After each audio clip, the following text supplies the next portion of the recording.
dropping new deals each week, all season long. Uber Eats, official on-demand delivery partner of the NFL. Order now. Terms and conditions apply. See app for details. Hey, Kansas City, it's Brian Pringle with Victory Ford at the Legends in KCK. Right now, we've got unbeatable deals on the hottest new Fords.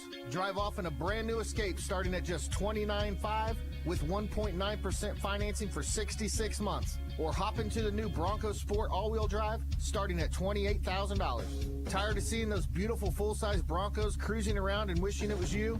Well, now's the time. Get up to $8,000 off, and if you currently own a Jeep, you qualify for a $2,000 Conquest rebate. That's a total of $10,000 in savings. And the best for last, the legendary F-150 Crew Cab 4x4 STXs starting at just $43,800. That's the #1 selling truck in the world, and at that price, they won't last long. Folks ask me all the time, do you guys buy cars? Absolutely. We make it all right, 10 seconds. 15 minutes. So whether you're looking to sell or upgrade your ride, come see us at Victory Ford in KCK. Victory Ford, where our first price is better than their last. Sports Talk powered by fans. Sports Radio 810 WHB Kansas City. The power of sports.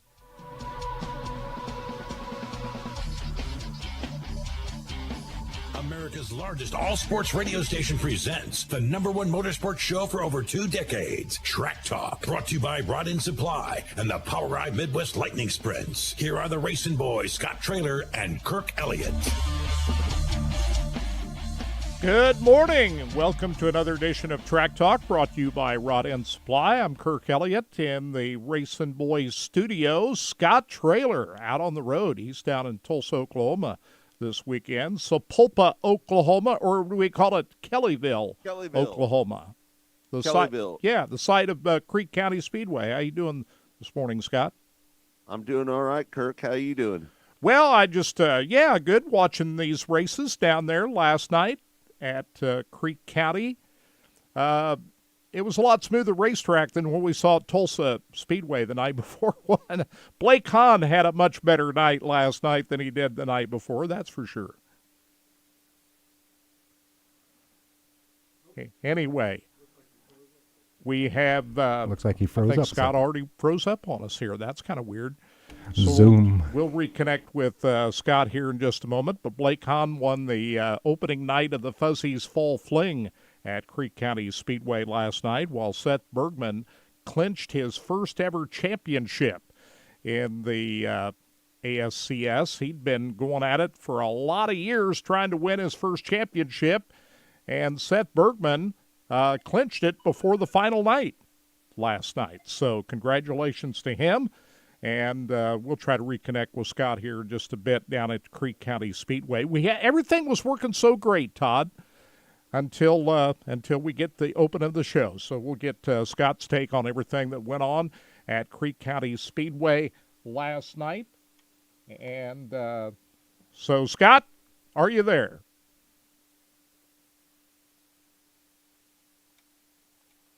So we'll get Scott hooked up here in just a second from Creek County Speedway. But it is night one of the Fuzzies Fall Fling after they raced on Thursday night at Creek County Speedway, or on Thursday night at Tulsa Speedway, where they had double features, and Sam Haferteep Jr. won the makeup of the rained-out race from June, and it was Seth Bergman who won the second race at Tulsa Speedway. And, Scott, are you there? I'm here. There you go.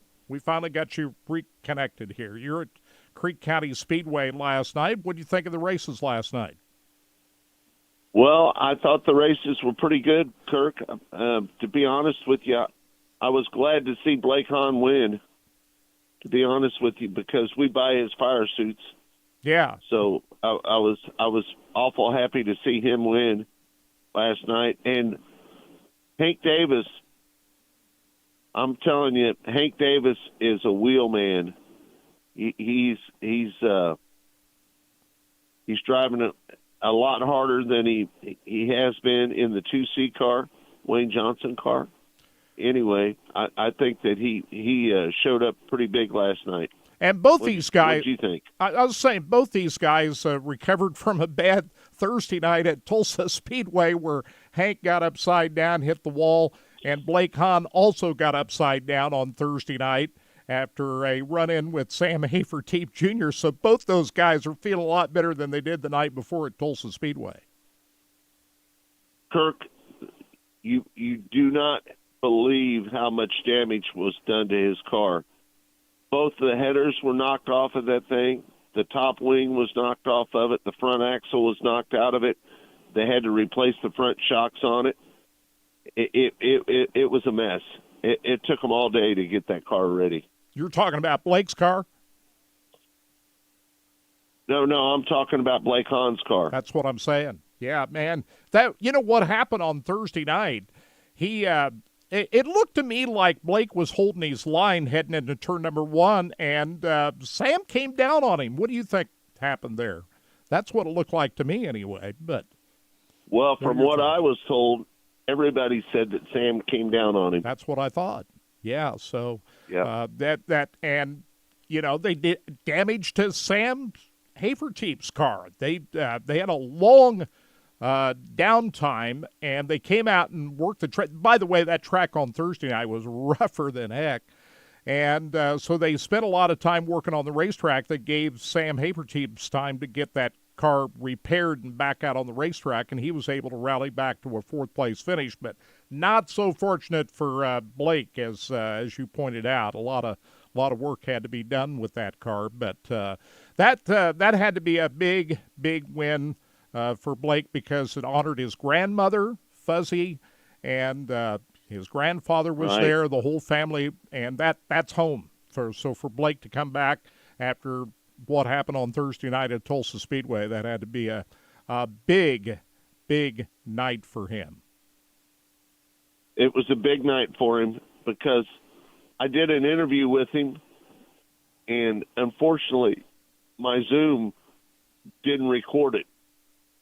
I don't know why we're having problems with our Zoom, Kirk, but anyway, long story short is I did a really good interview with Blake Hahn last night, and it was really good. And unfortunately, we can't hear it. We can get Blake on the phone at some point. If not later in the show today, we'll get him on Monday to talk about it. But the other guy that was very happy last night, Scott, had to be Seth Bergman, who clinched his first ever championship last night. He'd been going for this championship in the ASCS for 15 years? And he'd come close a couple of times, but last night he was able to finally celebrate that championship.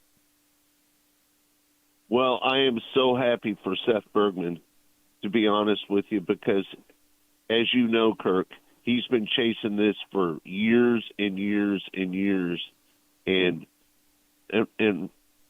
unfortunately, the second year that he ran, he stayed back home, and he won a couple championships back at home. And I'm just telling you, I am so happy for Seth Bergman right now, to be honest with you. And he gets to just go out and have a good time tonight now that he's got that championship under his belt. The final night. Seth is not going to race just for a good time, Kirk. Well, he's racing to win. He's racing to win. What do they got? About $10,000 on the line tonight for the finale on there. $10,000 on the line tonight. But I guess what I'm saying is he slept better last night than he probably has in a long time. I'll bet he's sleeping like a baby last night, don't you think? I would agree with you. Yep. So he finished in third place behind Hank Davis, but it's quite a turnaround for both Blake Hahn and Hank Davis, who came back from bad nights on Thursday night to come back and run 1-2. The track, shall we say, at Creek County was a lot smoother than we saw at Tulsa Speedway on Thursday night. I thought it was a pretty good racetrack last night. What do you think? No, I thought it was. It started out a little greasy, and it wasn't perfect in the beginning, but it ended up being perfect at the end. So tonight, and we had pretty good car count down there. What'd they end up with? 30 some race cars last night? pretty good field of cars. 30-some cars. Yeah. Yep. So They were tonight, hoping to get 40. I was talking to Lonnie Wheatley last night, and he was hoping that they were going to get 40 cars in.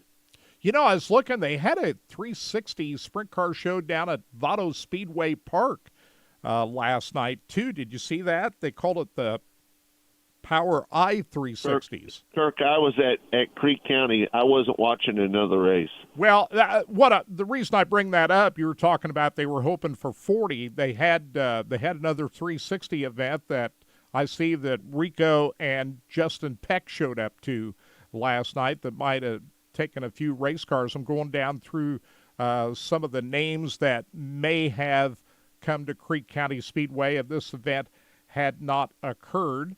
And I'm not sure. We saw Aaron Reitzel down there last night. He was at Vado Speedway. Rico was in the field. As I said, Justin Peck was driving a 360 car. Scott Boguski. I'm sure that if that event hadn't been going on, that you would have been able to pull a few extra cars up there and got to that 40 mark. So anyway, just kind of split the 360 field up with that event down at Vado Speedway last night. So I just bring that up because you were saying they were hoping for 40, that when you have another event, that they probably would have gotten the 40 if that hadn't happened down at Vado. Right. So, unfortunately, they had the same race on the same day as the Fuzzy Fall Fling. Yeah. I think that's baloney, Kirk, to be honest with you. I think that they should have just left the Fuzzy Fall Fling alone. Or had Vado Speedway next week instead of this weekend. How about that? Since that's further south Right. than Tulsa, you would have the Vado Speedway next week, and you could have had everybody show up to both events. So, yeah, that's scheduling that I agree with you, Scott. It'd been better off if they'd have split that apart. Right. Hey, there was one other event that was supposed to happen this weekend, and that's USAC Midgets starting their California tour at Placerville Speedway. In That Placerville. that event got wiped out due to the bad weather out in California this weekend. But Brian Holbert with that event rained out, showed up the last couple of nights, and it was great to hear him work in the pits last night since the USAC got rained out last night. So it was good to see Brian back on the microphone. He was helping out in the pit area last night. Like to see that. I talked to Brian a little bit last night. He is excited about returning to ASCS. You know, if he had his druthers, I think that he'd rather be the voice of ASCS than he would be with the USAC Sprint Series. Really? You talked to him about that last night? No, I didn't talk to him about it last night. Is that just your thinking that, or is my that feelings? That's your feelings? Well, he's done a great job. Just my feelings. He's done a great job for USAC this year. I would assume that he'll stay in that role next year. But we'll hear him on the PA at the Chili Bowl and the Tulsa Shootout coming up as well. But anyway, I was just saying it was good to hear Brian help out the broadcast last night with Randy Ward. We're going to hear from Randy Ward here in just a little bit. He is the voice of the ASCS this year with Dirt Vision's coverage. And we're going to hear a little bit of the interview we did with Randy earlier in the week on Mostly Motorsports. So anyway, there was one other race that happened last night, Scott. It was in the Dirt Late Model field. The Flow Night in America was down at Sonoya Raceway in Georgia last night, and Ricky Thornton Jr. comes through with the feature victory last night, beating Bobby Pierce to the line.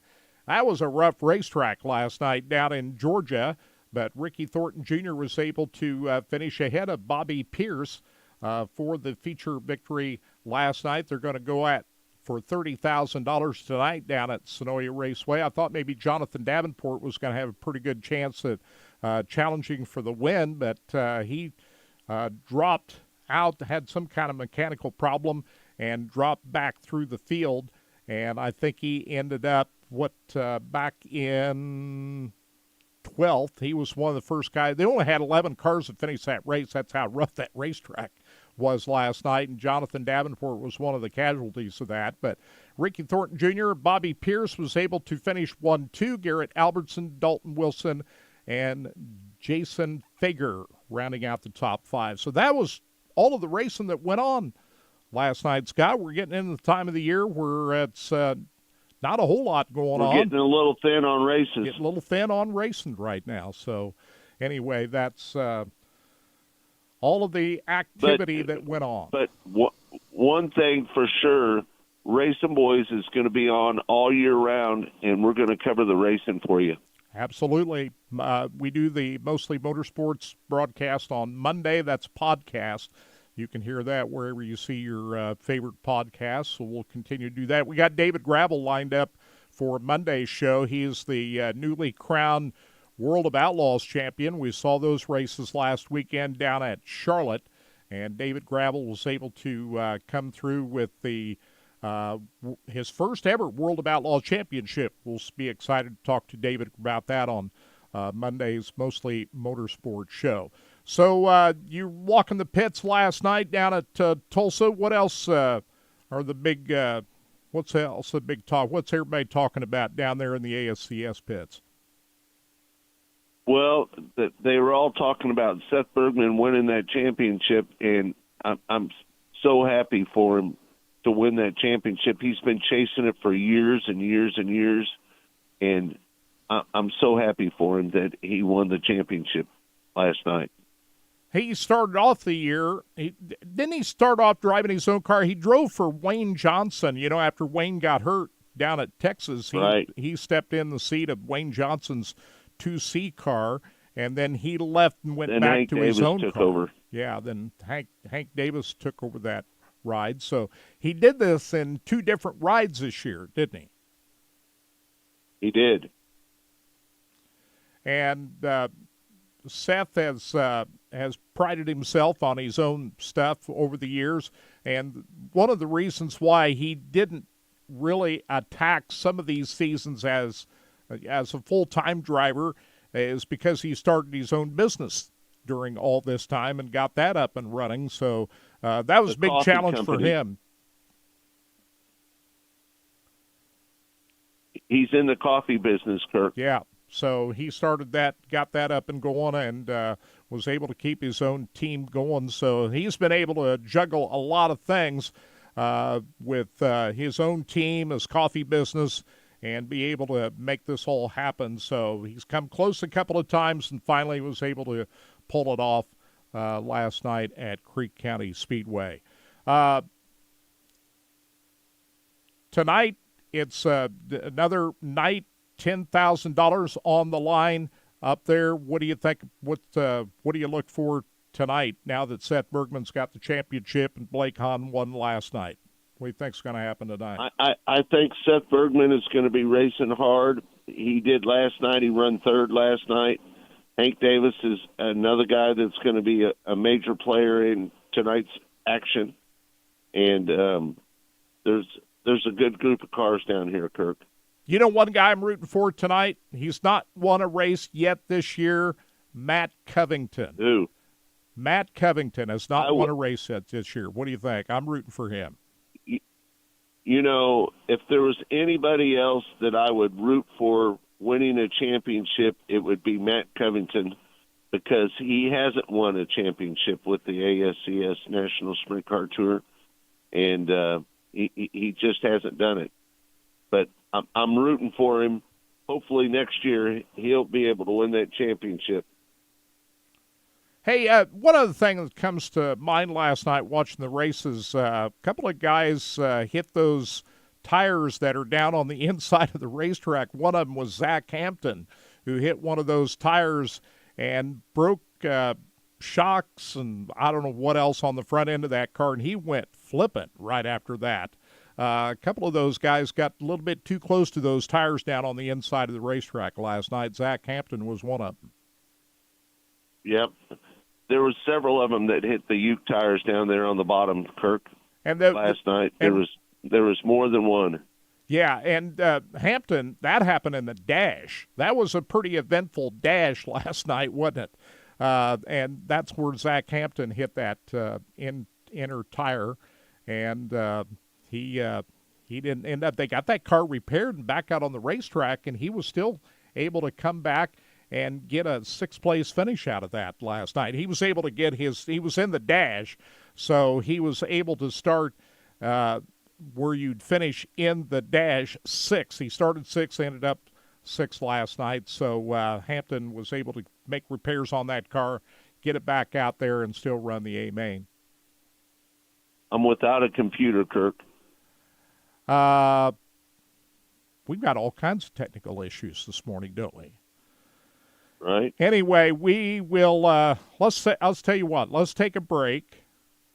We're going to come back. We're going to hear from Randy Ward, the voice of ASCS, an interview that we did on Monday's Mostly Motorsports show, and we'll do that. Track Talk brought to you by Rod End Supply.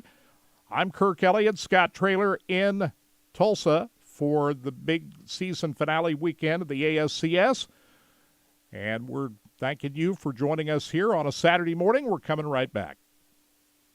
Track Talk. Rod End Supply is involved with a variety of motorsports as well as industrial applications. 3 minutes. Since 1989, Rod End Supply has provided superior products priced competitively. Whether you're racing at the circle track or drag strip, rock climbing, or going off-road, Rod End Supply has an assortment of rod ends, radius rods, and specialty products to keep your equipment moving. Rod End Supply's experienced staff is ready and willing to help you with your needs. Their promise is to continue to provide a superior product with superior service so you can stay in front of the field no matter what it is. To learn more, go to rodendsupply.com. The best deals and biggest selection are waiting for you at Robert Brogdon's Olathe Buick GMC. Right now, take advantage of financing as low as 0% with no payments for 90 days. That's right. Drive now and pay later. Check out their huge selection of inventory on new GMC Sierra trucks, Yukon SUVs, and the redesigned Buick lineup. Find yours and save up to $13,000 off MSRP. Come see why Robert Brogdon's is Kansas City's #1 GM dealer. Visit robertbrogdon.com or stop by in person at I-35 in Santa Fe. Includes all incentives and rebates. See dealer for details. Men, do you suffer from prostate symptoms like difficulty urinating, trips to the bathroom at night, or feel a frequent need to go? I'm Dr. Travis Brown with Miva Medical. If you suffer from prostate symptoms or have been told you may need surgery for an enlarged prostate, I'd like to offer you a new, minimally invasive option to shrink your prostate and reduce or eliminate your symptoms. It's a simple, outpatient procedure covered by insurance. No stitches, no surgery, just relief. If you're interested in learning more, visit us online at miva-medical.com. That's MIVA-medical.com. 90 seconds. Best way to enjoy the magic of the movies. At B&B Theaters, we've got the best big screens to enjoy the movies. B&B is family owned and operated and has been bringing Hollywood to your hometown since 1924, and they're headquartered out of the Kansas City Northland. Visit B&B this month for great movies like Gladiator 2, Moana 2, Wicked, Venom, The Last Dance, and more. Visit bbtheaters.com to join our Backstage Pass loyalty program, which is totally free to join. B&B Theaters, the way movies are meant to be seen. At the crack of a bat, crack open a Bud. Budweiser is the official beer sponsor of Major League Baseball. There's no better way to celebrate a home run than an ice-cold Bud. Stock up the fridge because it's time to play ball. Baseball fans, this Bud's for you. Enjoy responsibly. Copyright 2024 Anheuser-Busch Budweiser Lager Beer, St. Louis, Missouri. Major League Baseball trademarks used with 30 seconds. Hi, we're your friends who get super excited about the holidays. We sure are, or this isn't the ugliest holiday sweater ever. People think we're happy because we love peppermint lattes. Or catching snowflakes on our tongues. But really, it's because... It's Holiday Millionaire Raffle Season! It's your best odds to win $1 million. That's dollars, not twinkling lights, but that would be great too. Play the Kansas Lottery Holiday Millionaire Raffle. Get excited! See kslottery.com for details.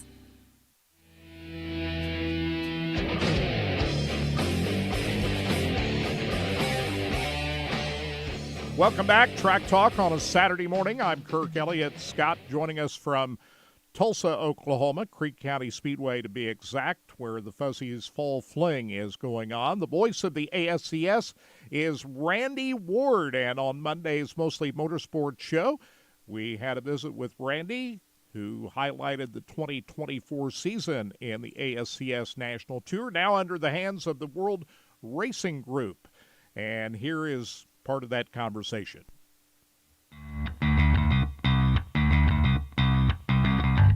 Seth Bergman has been chasing this championship for a long, long time. He started in 2009, and then he took off that next year and ran up there in the Northwest, and he won a couple championships up there. But he's been chasing this championship for a long, long time, hadn't he? He really has, and he has had the lead from night number 1 this year. You know, he has had the pressure on him all season, and he's handled it very well for a driver that's never been in this spot, been at the top in the national standings. He's been there the entire season, and he's never let the pressure show on the racetrack in a way that is detrimental to his performance.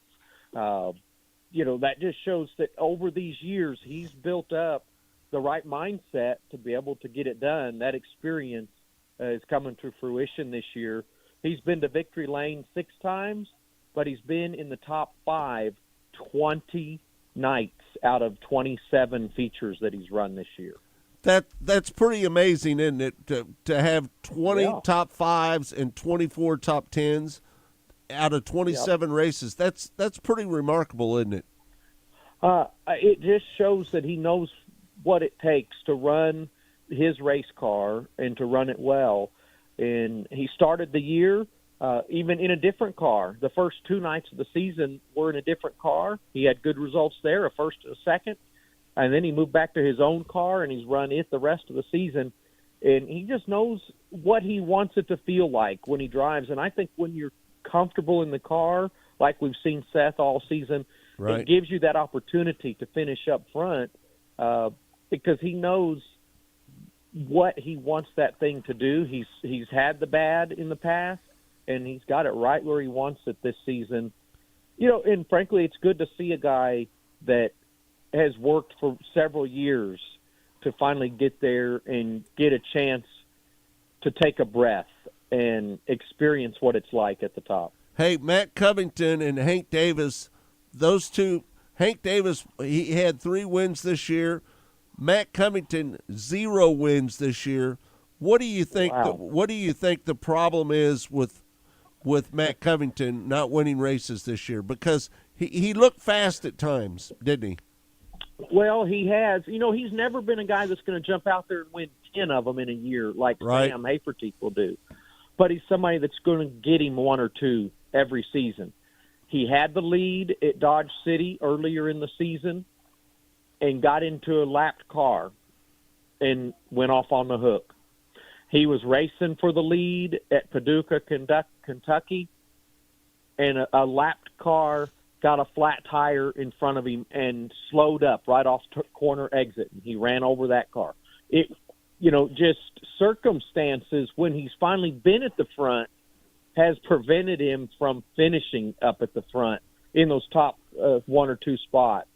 You know, he's been in the top 5 a lot, like 3rd, 4th, 5th, but that's not what he wants. He wants that first place. And right. in the dominating season that Sam and Seth have had really took away chances for somebody else to get those wins. Do you feel that Hank Davis, if he comes back, I'm not sure he's going to come back in the 2C car, but I'm not sure of that.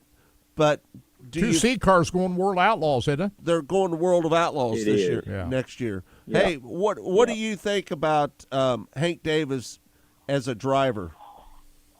Well, so what's different about Hank and Seth has been fun to watch. We talk about Seth Bergman at the top, putting his car right where he wants it, knows how it feels. Well, Hank's had to feel this thing out the first half of the year, racing a winged sprint car. And now that he's figured it out, he hasn't figured out how to slow it down. You know, he just is very aggressive, which that's what you see out of a young driver.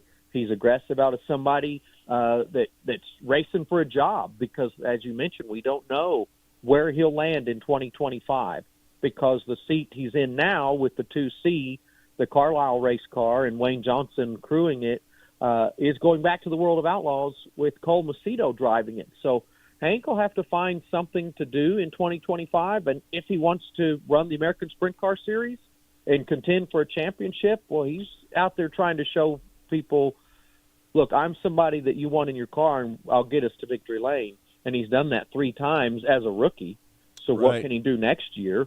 And if he has different aspirations, well, he's trying to – this is the platform he has right now to show that. So it'll be interesting to see where Hank Davis lands in 2025. We would love to have him back in the American Sprint Car Series because he's turning into someone the fans like to watch because he's you don't want to say a daredevil, but he gets up there and he'll put the car where some of the others won't, and it's really exciting to watch. It's all racing now for Randy Ward, isn't it? You're going to be and that was not the plan either. But yeah, I mean, I'm running a business back here in Oklahoma, and when World Racing Group took over and hired our friend Lonnie Wheatley to run the series, we were talking, and it was just like, hey, what are you doing? As the season started, I'm like, not much. He says, you come help us get started here while we find an announcement. I'm like, yeah, no problem. And I don't think they looked too hard to find one. And so here I'm still there. You were ready. Brian Holbert went over to the USAC. It was Randy Ward that's ready to step in.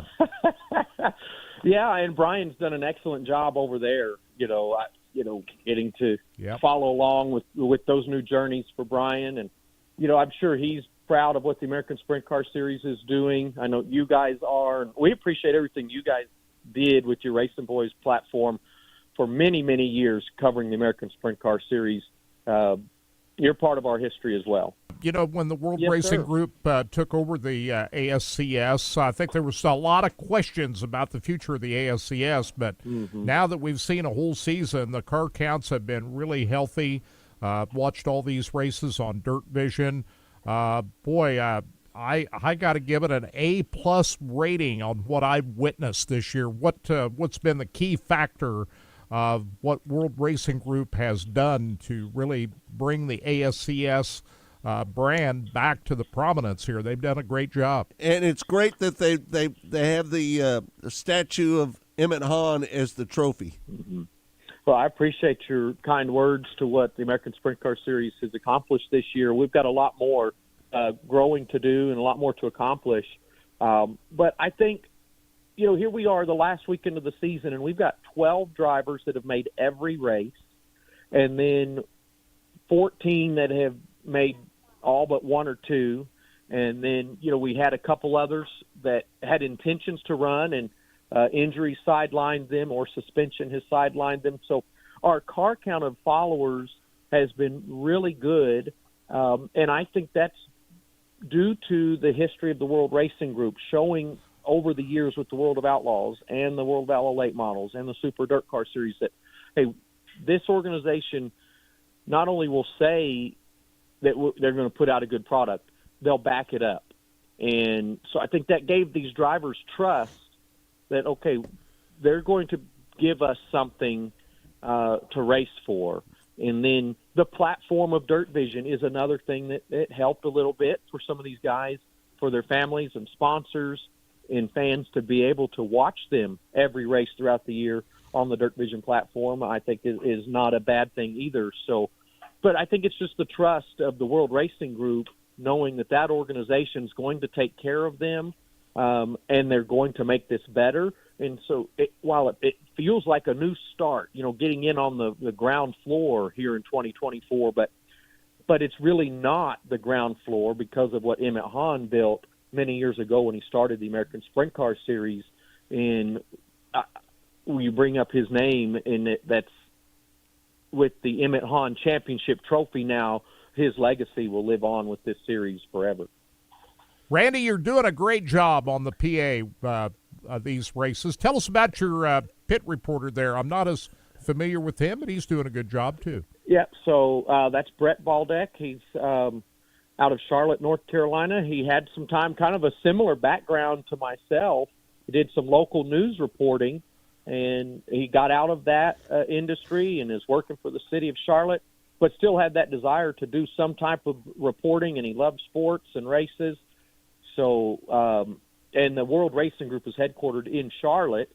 So just the connections there, they were able to find him and give him a shot here in 2024 with the acquisition of the American Sprint Car Series. So it's been good to see somebody that didn't know anything really about our drivers try and come in and represent us. So we're glad to have Brett in 2024. Yeah. What we love about Creek County this weekend, we're honoring Fuzzy, both Friday and Saturday night. Fuzzy Fall Fling. I think it's great that the Creek County Speedway and Emmett Hahn recognize Fuzzy for all that she had to do with the American Sprint Car Series. But I think it's even more fitting that Fuzzy's Fall Fling is the finale for the American Sprint Car Series as well. I'm sure Emmett will have a big presence at Creek County this weekend. And the banquet is when? You're going to have that on Sunday? On Sunday night in Tulsa, yep. So by the time the race teams will have their season payout when they leave Tulsa on Sunday, yep. That is Randy Ward, the new voice of the ASCS National Tour, their coverage on Dirt Vision. And it was great to see Emmett Hahn being interviewed on the broadcast last night down there in Victory Lane. He was proud of his grandson winning the race. And, of course, this honors his late wife, Fuzzy, the Fuzzy's Fall Fling. And, what's is cool, Todd, is that the trophy that they're going to be awarding to Seth Bergman tomorrow night is a statue of Emmett Hahn, the founder of the ASCS. So I think that's kind of a cool thing. Fuzzy, if people don't know, like you said, Fuzzy was the one who kind of was in charge of any type of racing that was kind of going, especially the Chili Bowl. I mean, it might have been Emmett that had his name on everything, but behind the scenes, Fuzzy. And when I broke my arm down there, and they brought me into the back room back there, one of the first people I saw was Fuzzy, and she had that concerned look on her face, like a grandmother or a mother would have. And like I said, I always remember Fuzzy for that, being the hospitality part of hosting us at that event. It was always a pleasure to bump into her down there. She was the real boss, though, right? Absolutely. Yeah. Like you said, you kind of knew who was in charge when she was sitting behind that desk in there, right? You just kind of knew that Emmett was kind of running the show, but the one pulling the strings was Fuzzy sitting in that room in there. So we miss Fuzzy. Yeah, that like I said, I wish I would have gotten to know Fuzzy a little more. Scott, obviously, I think he might be on the phone now. He knew her a lot more than we did, but traveling up and down the road. But I always, for the 7 or 8, 10 years that we did the Chili Bowl that I was there, I always enjoyed the Hans and their hospitality. Can't wait to get down to the Chili Bowl and see everybody down there as well. Tonight, the final night of the Fuzzy's Fall Fling. If you can't make it down to Creek County Speedway tonight, you can watch it on Dirt Vision. We're going to come back. We're going to talk more racing. You're listening to Track Talk on Sports Radio 810 WHB. We're brought to you by Rod End Supply. Track Talk. Rod End Supply is involved with a variety of motorsports as well as industrial.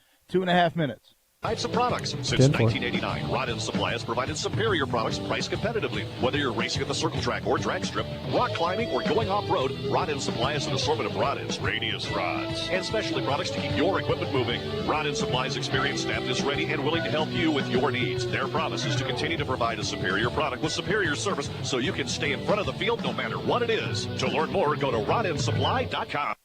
Friday Night Lights, college game days, and of course Red Sundays are here. And nothing goes better with football than Joe's KC Barbecue. Joe's Championship Barbecue is perfect for your tailgate or watch party. Joe's smoked brisket, pulled pork, and burnt-ends are available by the pound and teamed up with their great size makes for a game-winning meal. Download the app and order online for easy curbside pickup at any one of their 3 metro locations in Olathe, Leawood, or the original gas station in KCK, and tell them SSJ sent you. 90 seconds. Those bugs out with Augustine Exterminators. Prevention is key. Now is the time to establish and or maintain a barrier around your house. Don't let it break down. Act now before the weather gets cold and the bugs find a way into your home. Augustine Exterminators has been a family-owned local business since 1966. Call Augustine today at 913-359-8627 or go online at AugustineExterminators.com. Call now and protect your home from pests this fall. Your attention is precious. Pulled in a million directions for a million different reasons. Blue Cross and Blue Shield of Kansas City works hard to make sure your health insurance isn't one of the many things distracting you from what's important. By making healthcare easier to navigate, we help keep your focus on the moments that matter most. Like dinner with loved ones. Letting you focus on you. That's the benefit of Blue. Learn more at Blue KC. 30 seconds. Client portrayal and endorsement. Choice of a lawyer is an important decision and should not be based solely upon advertisements. Past results afford no guarantee of future results, and every case is different and must be judged on its own merits. I got hurt in a car wreck. Give me one good reason why I should call DM Law. How about 3 great reasons you should call us? 1, it's easy. You can hire us today on your phone. 2, it's fast. We can start helping you today. 3, the results. After my wreck, DM Law got me $300,000. Mike's got this. Call me. I've got this. 816-888-7500. Mike's got this.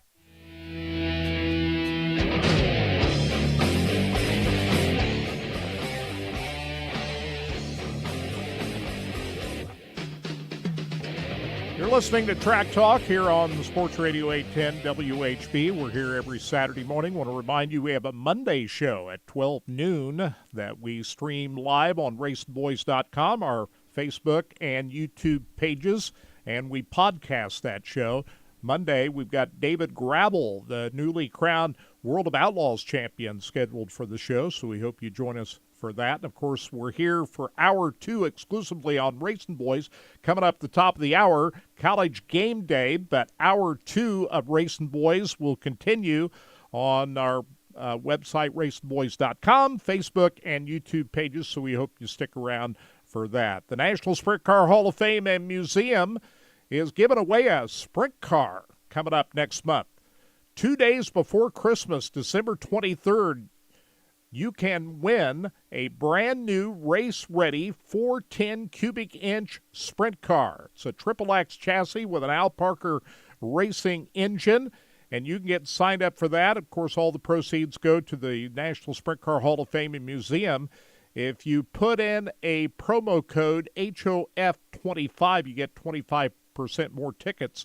Go to winasprintcar.com to get registered for that.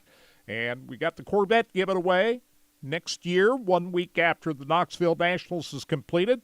They'll be drawing for a beautiful competition yellow 2025 Corvette ZR1 plus the $30,000 cash to for the, you got to pay the taxes. Got to pay those taxes.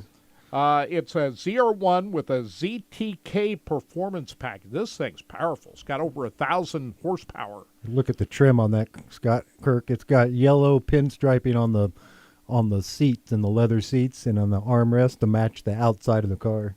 It's a race car, Kirk. 233 miles an hour. If you 1,000 horsepower. Can you imagine that? It would be fun. I know that this is a very sought after model. This one is, so it ought to, like you said, they had to bump up an extra $5,000 in taxes just to help you cover the extra cost because they're expensive. Go to sprintcarhof.com to get more information on getting registered for that. You got plenty of time to get registered because it's not till the week after the Knoxville Nationals next August. Be drawing for them. They give away a Corvette every year. They only do the sprint car once every 2 years. Every 2 years. Remember, we tried to get that winner of the sprint car 2 years ago, Kirk, remember? Yeah. He didn't want to come. He didn't want to come on, He didn't believe that he actually won. I don't think he believed he was. It was funny. Yeah, Kirk was trying to tell him, he's like, well, I don't know how I'm going to pay for the taxes. And Kirk said, well, that's covered. And we were trying to explain everything.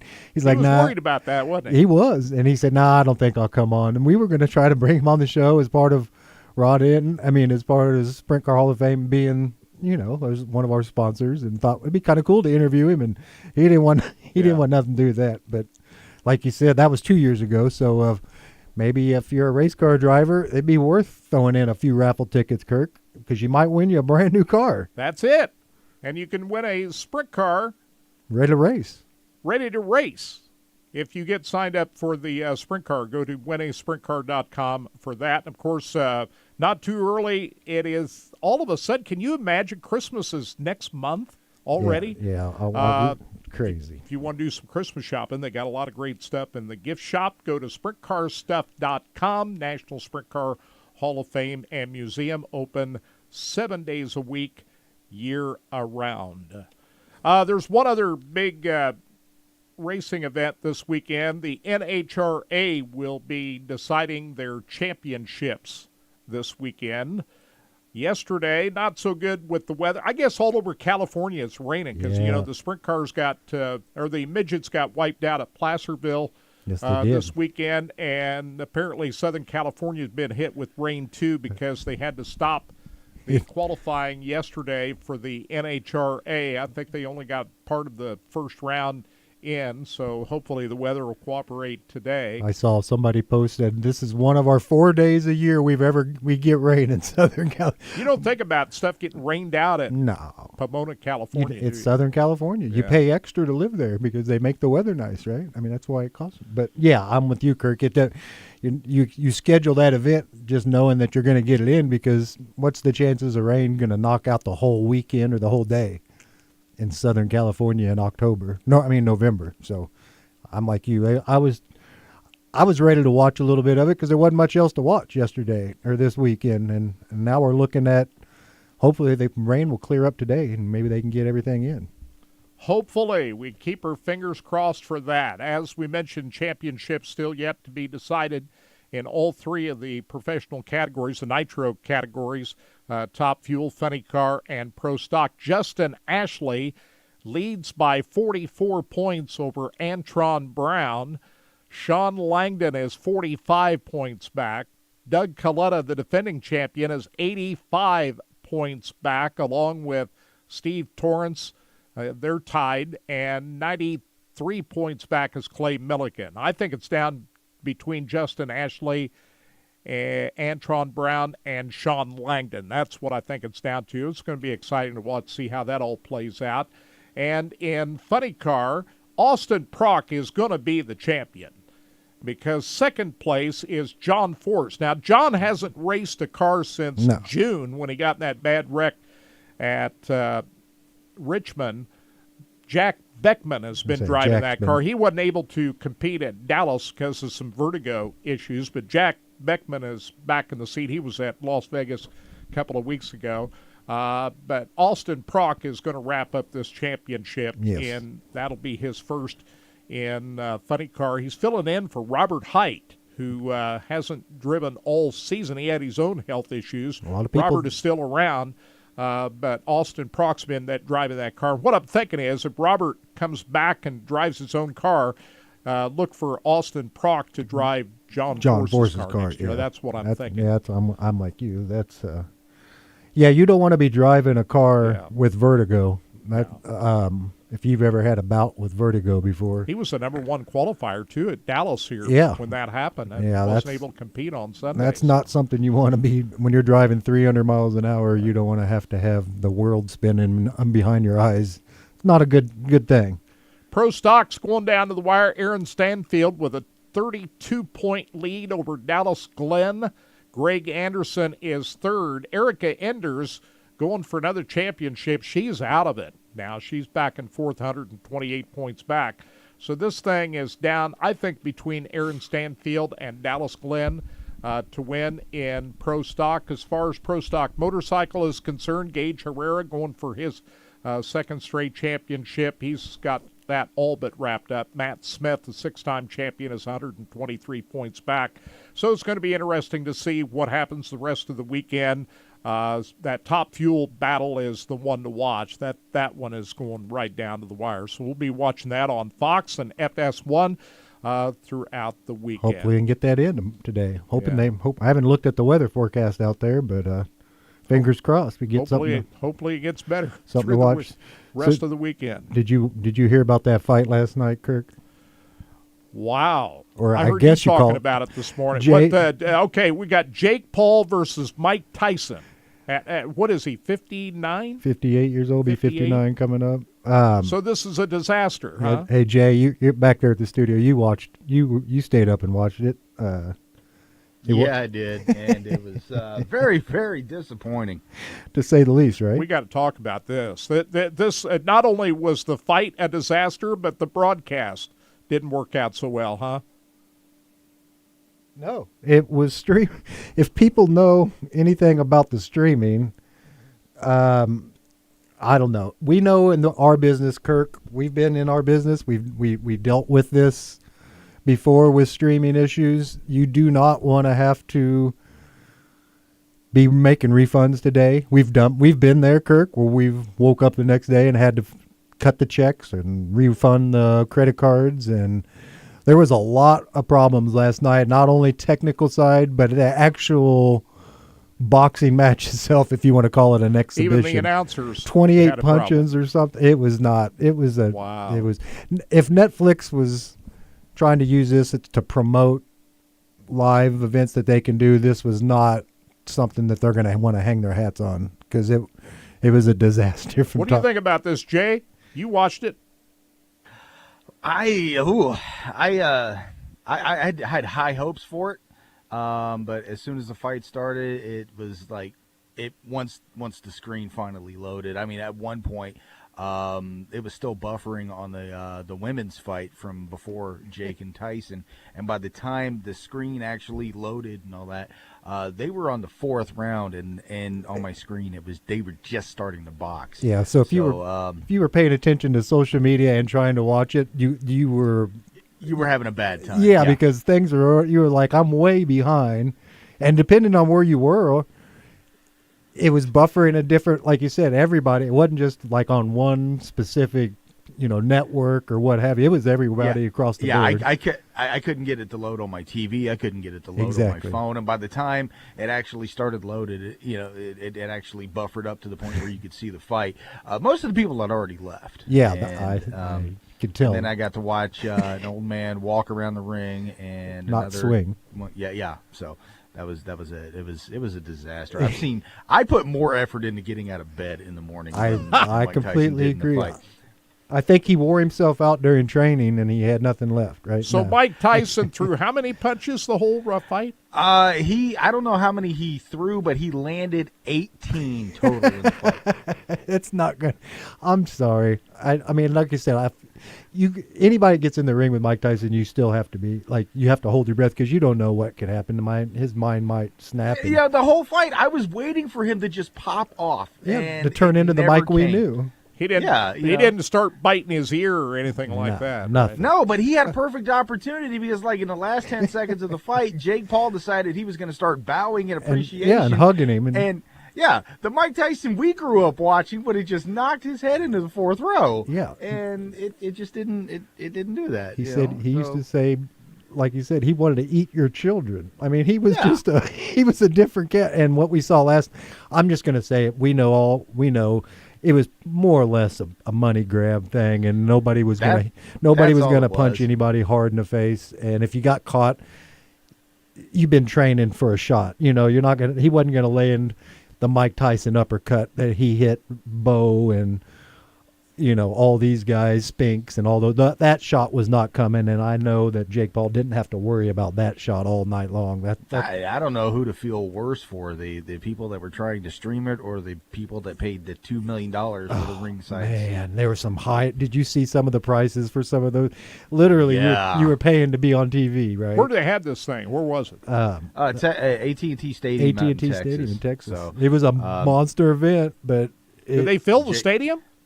Yeah, I think so. But wow. Jake Paul now has more wins in that stadium than the 2024. Well, Jerry Jones is a happy guy. He got all his money, right? Did you just hear what he said, Kirk? He said that Jake Paul has more wins in that stadium than the Dallas.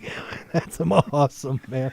But Jerry Jones did get interviewed last night, and half of his interview didn't show up because they didn't turn his mic on. Yeah. It was a comedy of errors. No, I'm telling you, Kirk, you couldn't have tried to script it any worse. Like, if the Racing Boys would have woke up this morning after putting on an event like that, I couldn't even console Kirk this morning. That's how bad it would have been. I mean, I've seen Kirk have stress issues just over a couple, live broadcasting. We used to not only do the pay-per-view thing, but we also pushed a bunch of audio signals all night long, every Friday, Saturday, and Sunday nights, and sometimes during the week. And Kirk was always, we're pushing a lot of broadcast out there. And one little problem, man, Kirk, if you'd have worked for Netflix or the people that were putting on this thing last night, your head would have This sounds way worse than anything we ever went through. Oh, no.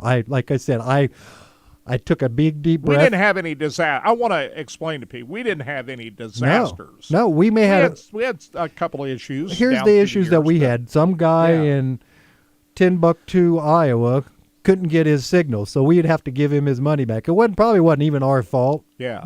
But you wanted him to buy tomorrow night. But that was 10, 15 years ago. That's Think how what far technology has come now. I don't know what Netflix was doing. And but Netflix, you think would... the broadband, you need to pay for the broadband, Kurt. This is a big-time deal here. You got to cut the check for the broadband. Yeah. There were at least 4 times last night where it would buffer so long. Netflix was like, "Oh, we seem to have a problem. Fill out this little thing and diagnose it." And so I had to do this like every 5 minutes. No, nobody else is using Netflix. I saw that checklist that they gave out, and somebody posted it. And then it would say, "We're going to test your connection speed." No. Oh, your connection speed is fine. It was Reset fine. your router. I'm telling you, Kirk, it was literally. Well, they won't be refunding any money to people. No, it was a free fight. It was a free there are fight. People that are going to complain about it. And there were guys that signed up that had never been on Netflix that went ahead and signed up for the first time ever. Yeah. That went ahead and bought and figured, well, because, you're getting everything else with it, right? But let me tell you, if you've never dealt with Netflix and that was your first experience ever with Netflix, you're probably having a bad taste in your mouth this morning thinking, well, that ain't what I'm. Heads are going to roll over this, right? I agree. Well, they won't be doing any more live audio or live broadcast of sporting events with that many numbers without checking. They've got to be able to know that they had to know that they were going to be. 30 seconds, gentlemen. They had to know that they wasn't going to be able to pull this off. All right, I'm with you, Kurt. Hey, before we close, I just want to congratulate Joey Logano for winning his 3rd NASCAR championship. Not a lot of people are very happy about that. I don't know what it is about Joey Logano. We've always had good relationships he's with Joey always- Logano, he's but a been lot of nice. people don't like Joey Logano, and now they're all saying that they want to change the format. Is that because Joey Logano won the championship? Yeah, who was the last guy to win under the old format, Kirk? Matt Kenseth. Remember, and everybody was Won so race mad. In 2003, he'd had it won like 3 races before the end of the year. That's why they went to the playoff format. Exactly. So I'm saying they probably just well enough leave it alone. This is what happens. If you don't see a champion you don't like, you always want to change the format. That's kind of where I come from that. Also, congratulations to the other champions.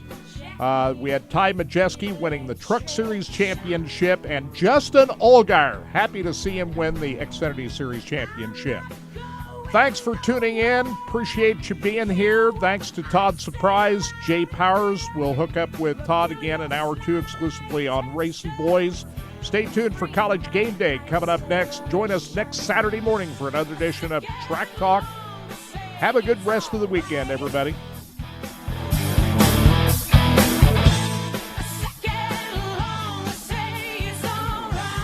Rod End Supply is involved with a variety of motorsports as well as industrial applications with many different types of products. Since 1989, Rod End Supply has provided superior products priced competitively. Thanks, my Whether man. you're racing at the circle track or drag strip, rock climbing, or going off-road, Rod End Supply is... Thanks for having me on today, guys. I appreciate See it. you next week. Yep, appreciate I it. won't be here next week. I will be in North Carolina, so Jason's probably going to run it next week. All right, 10-4. Hey, thanks a lot, Jay. Good job. Have a good one. Learn more, go to rodendsupply.com. Hi there.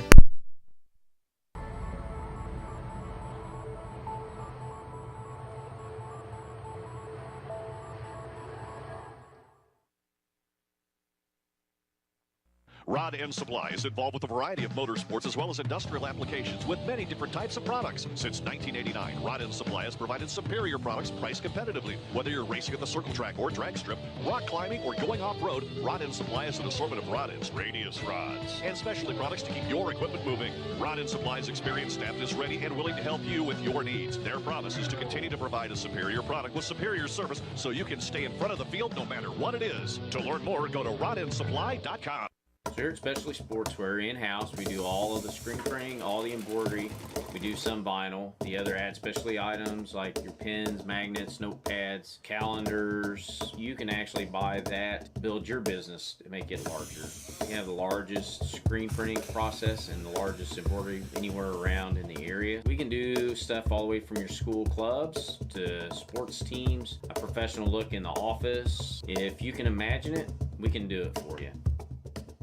From the circle track to the drag strip to off-road racing, Rod End Supply has been keeping their customers at the front of the field since 1989. Whether you need rod ends, tubular rods, or specialty products, Bob Douglas and his Rod End Supply staff are always ready to help you with your needs. You can visit them on the web at rodendsupply.com or call them at 800-284-2902.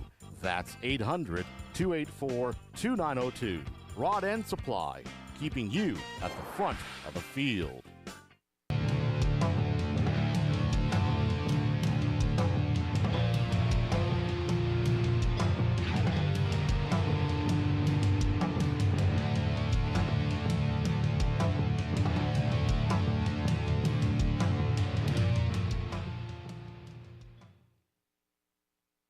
When Steve died, the outpouring of love was amazing. These dollars had come together to support us, and we realized, no, we didn't want to use them for us. We wanted to use them to help others. The foundation has done so much for so many people. It helps any family that has somebody, whether it be a crew member or one of the drivers, that get hurt. We can help them to get through the situation. I was injured in a non-wing sprint car accident that broke my neck and left me with a spinal cord injury. I was in the hospital 8 months, and that got really, really expensive, so having that extra help to help push me and my family forward was a big deal.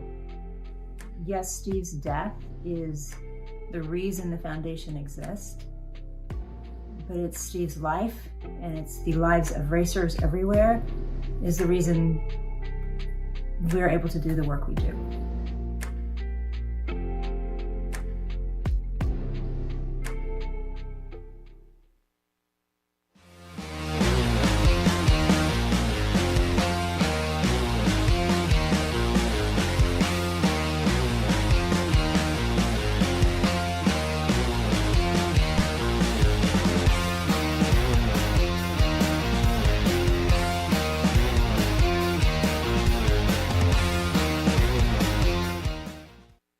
Race fans, the National Sprint Car Hall of Fame and Museum is open 7 days a week, year-round, for you to come in and check out all of the wonderful race cars on display in the museum, and our online store at sprintcarstuff.com is open 24 hours a day for you to check out everything that we have in stock for sprint car fans. Whether it's for a birthday, anniversary, or Christmas, sprintcarstuff.com has it all. That's at the National Sprint Car Hall of Fame and Museum in Knoxville.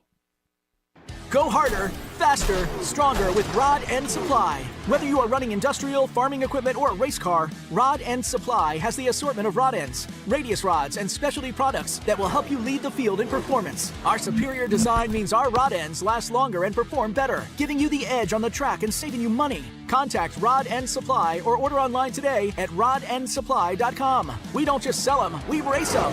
rodendsupply.com. Serving the racing community for over 30 years. Hey, this is Larry the Cable Guy, and you're listening to Racing Boys, and if you ain't listening to them, you get out of the country because you're a communist. I love the Racing Boys. Like Mater says, they make me happier than a tornado in a trailer park. You know, the funny thing about that is the Larry voice and the Mater voice are exactly the same. Get her done!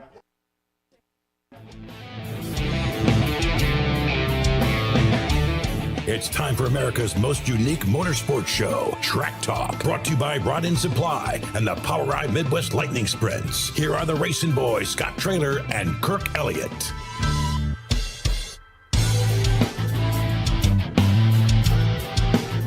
Kirk Elliott sitting in the captain's chair this week as Scott Traylor is down at Creek County Speedway. We're going to hook up with him here in just a little bit. We have Connor Wade giving us his final report of the World of Outlaws season. He was at the World Finals last week doing the infield and pit reporting for Dirt Vision. And so we'll get a wrap-up from him here in just a little bit. He was with us on Monday's Mostly Motorsports show, and we'll also hear from Bob Douglas, the owner of Rod End Supply. Interesting conversation we had from him from earlier in the week. You see, Kyle Busch is going to run the midget at the Chili Bowl this year. And he's already tested. He took midget out on the track the other day, and I guess he'd been in the micros. He'd been in the micro cars, but he's not been in a midget. I thought he raced. Oh, Kurt Busch raced once down there, didn't he? Didn't Kurt try to race it? Did he? I can't remember. I'm trying to remember. There's been so many guys that's tried to do the Chili Bowl. Yeah, but well, we know with his kid obviously in this game, so he's probably had Chili Bowl maybe on his radar for a while, you know, and now the opportunity kind of presents itself. I'm sure. Don't you think that the little man will probably be down there during the shootout? Don't you imagine that you'll probably see Braxton in some kind of... I would say that Kyle and Braxton both would be at the so shootout. I think that it probably gives Kyle, probably gives him, you know, he's down there already. And so Kyle Busch, who did not win a race for the first time in his career in the NASCAR Cup Series, I thought he was going to get it down at Kansas Speedway, but things happen, as they say. He said he threw everything at it too. That last race, he tried everything. I didn't think we would see that this year, Kirk. I figured he'd have picked up a win somewhere in the middle of the season. One of those. Kansas had to be his closest one, I thought. Yeah. Well, I just figured he always picks up a win somewhere in there, and he didn't do it this year. And all those years when he was winning all those races. But he's gonna come to the Chili Bowl. He'd been going to the shootout with Brexton, but now he's going to come to the Chili Bowl. And before he does that, he's going to race out in California. He's going to be at Bakersfield Speedway, and where else is he going to go? I'm not sure if he's going to go to Merced or Ventura Speedway, but he's going to be at Bakersfield running a midget on Tuesday, November the 26th. And then he will be at the Turkey Night Grand Prix. Kyle Larson is the defending champion of Turkey Night, and Kyle Larson's going to step back in a midget out in California as well. So we're going to see Kyle Larson. Did you see his tweet? Kyle Larson, I'm talking about? Yeah. Did you see what his tweet said? I missed that. What is this is pretty funny. So, Kyle Busch drops a 3-word message for son Braxton amidst Chili Bowl debut announcement. And his you know what his 3 words were, Kirk? I'm not scared. Yeah. So I think he's trying to tell himself he's not scared, and by telling him that he can do this. So that was what Kyle mentioned to his son today about getting in the car. I'm not scared. That's how you tell yourself. I'm not scared, right? Yeah. Well, he's not scared. Well, I think maybe he might be a little bit nervous because I'm sure Brexton's probably said that a few times too. So maybe it's just that kind of thing. But how cool is that? You know, when you're down there at the Chili Bowl, I don't know. Most of our listeners probably have been to the Chili Bowl a time or two. If not, it's something you should experience. It's the sights and sounds and the smells are nothing that I've ever experienced in all of my 56 years of being on the planet. It's a whole different world down there, isn't it, Kirk? It is. And, it's going to be interesting to see how Kyle Busch does. I'm thinking he'll do all right. Oh, he'll be fine. I guess I don't expect him in the A main. That never happens with anybody who just – I remember the year Kenny Wallace showed up. You want to hear a funny story? You know, our media center is right there by the front entrance of where the Chili Bowl is, and Kenny Wallace showed up, and all he had in his hand was his steering wheel, his helmet, and his Hans device. And he come walking in. He said, "Hey, tell me where." I can't remember who he was racing for that year, and he came from the airport, walked right in, and walked out. And remember, he flew home that weekend because it was his wife's either birthday or their anniversary, and he flew home and then flew back and raced again that week when Kenny Wallace raced there. So, like you said, we've had some sprint car or NASCAR drivers dip their toe in before, and and some drag racers and too, some drag racers, yeah, Cruz Pedregon and some other guys. And I mean, obviously, even what's his name, right? Did Selzy try it?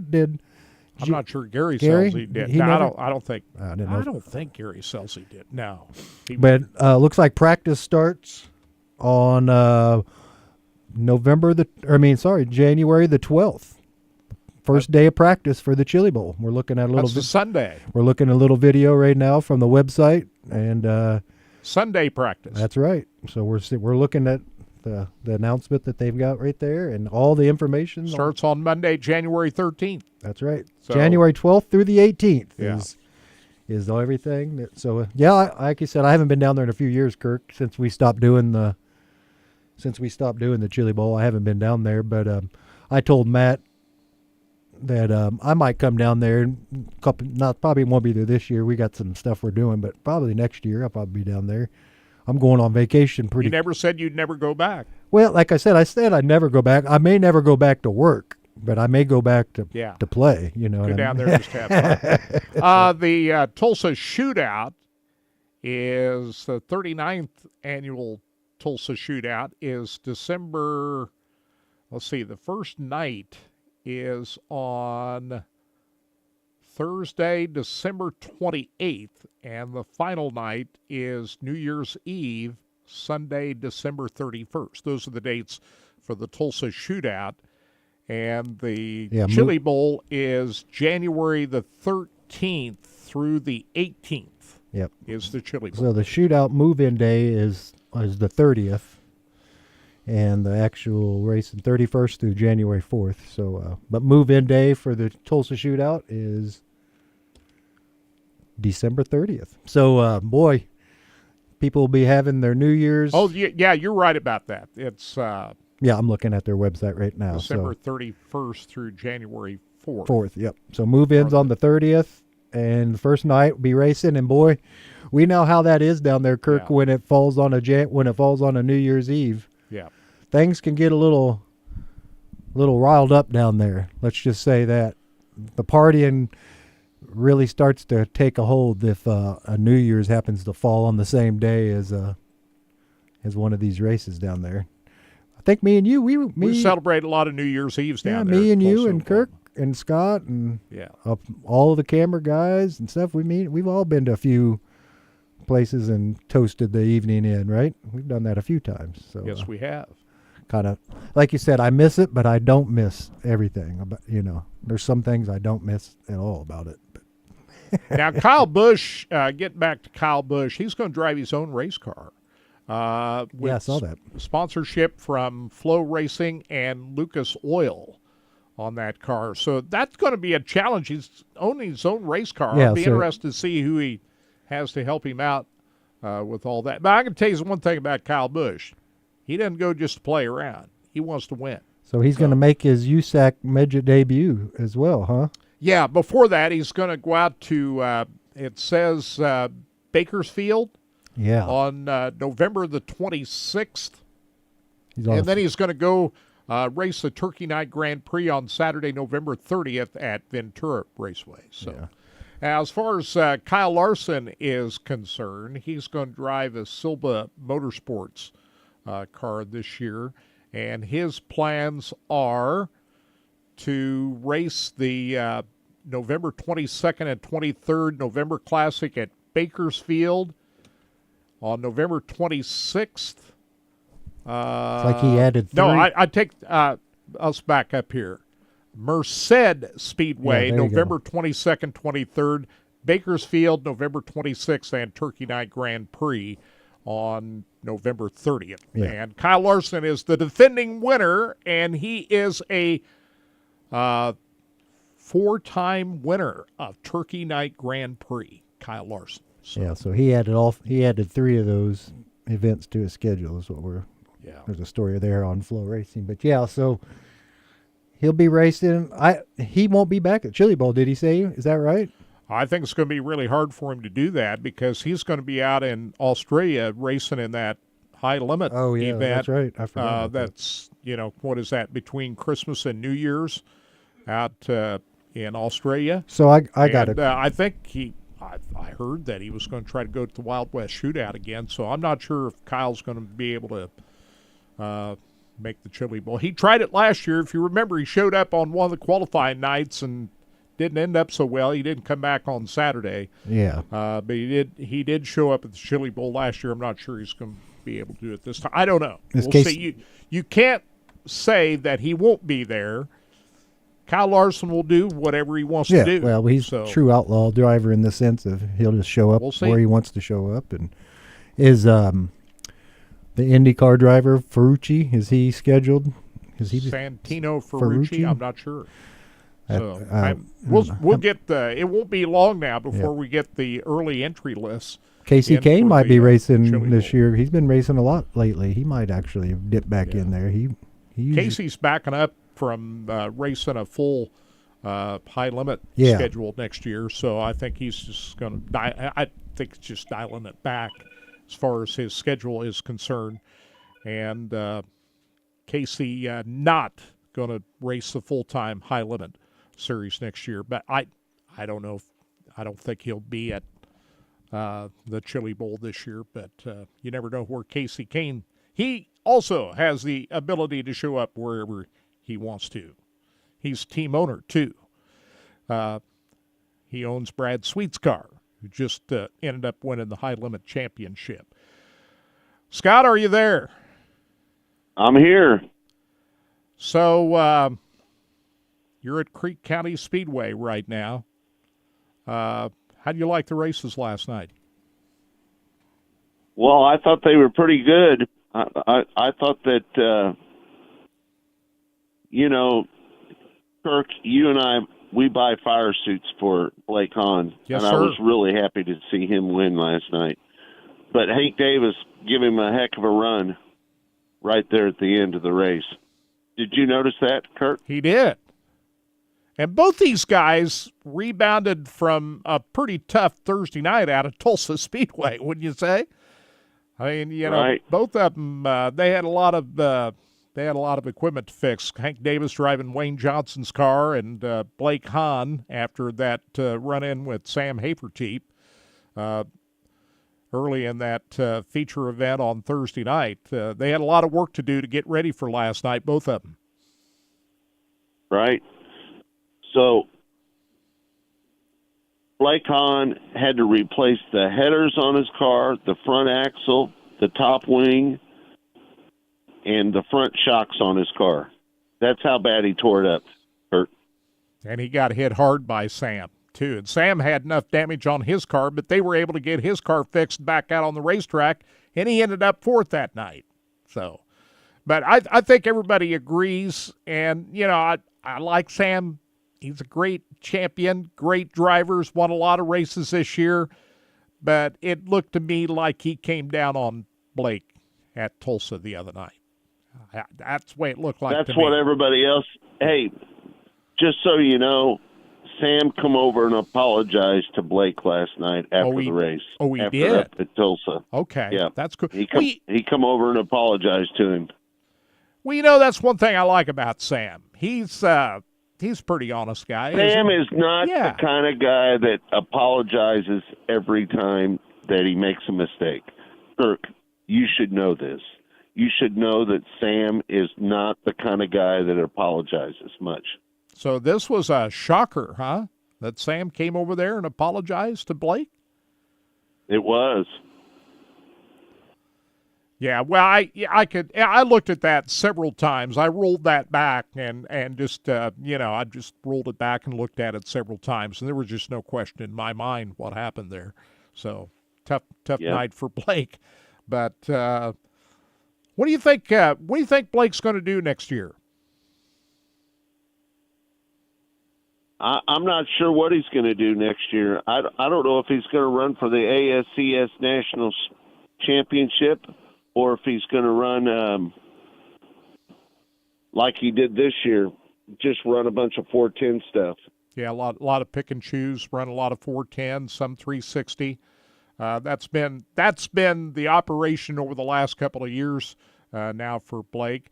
I thought, as far as the 410 stuff this year, they struggled quite a bit with 410 as opposed to the year before that. What do you think that was? Well, they're not up to speed in the 410 ranks, Kirk, to be honest with you. I think that he's done a pretty good job at making sure that he does a good job out on the racetrack. But I think that, to be honest with you, I just think that they got a lot of catching up to do. Well, that's got to really send them into the off-season feeling really good about the way they ran last night. If he can pick off another win tonight, it's always great to win races at the end of the season. It just kind of gives you a big boost of confidence. Of course, we'll see Blake at the Chili Bowl as well. But winning at the end of the season is a game changer, is it not? Blake has won more Golden Drillers than anybody else. Yeah. Kirk, did you know that? He has. He is the all-time great at Golden Drillers at the Tulsa Expo Square. So I expect him to do well in Tulsa. But to win a sprint car race last night, I thought was a really big deal for Blake last night. It was. Kirk, Blake knows his way around this racetrack as well as anybody. It's home. He started his career here, and he wrapped it up last night with a big win. And he's going to go for another big win tonight. $10,000 on the line. That'd be something that he could sweep in. $10,000 on the line tonight. Yeah. So we'll see. He got a great start last night. Started on the pole to win. Hank Davis started fourth, ends up second. Seth Bergman clinches the championship after starting on the outside front row.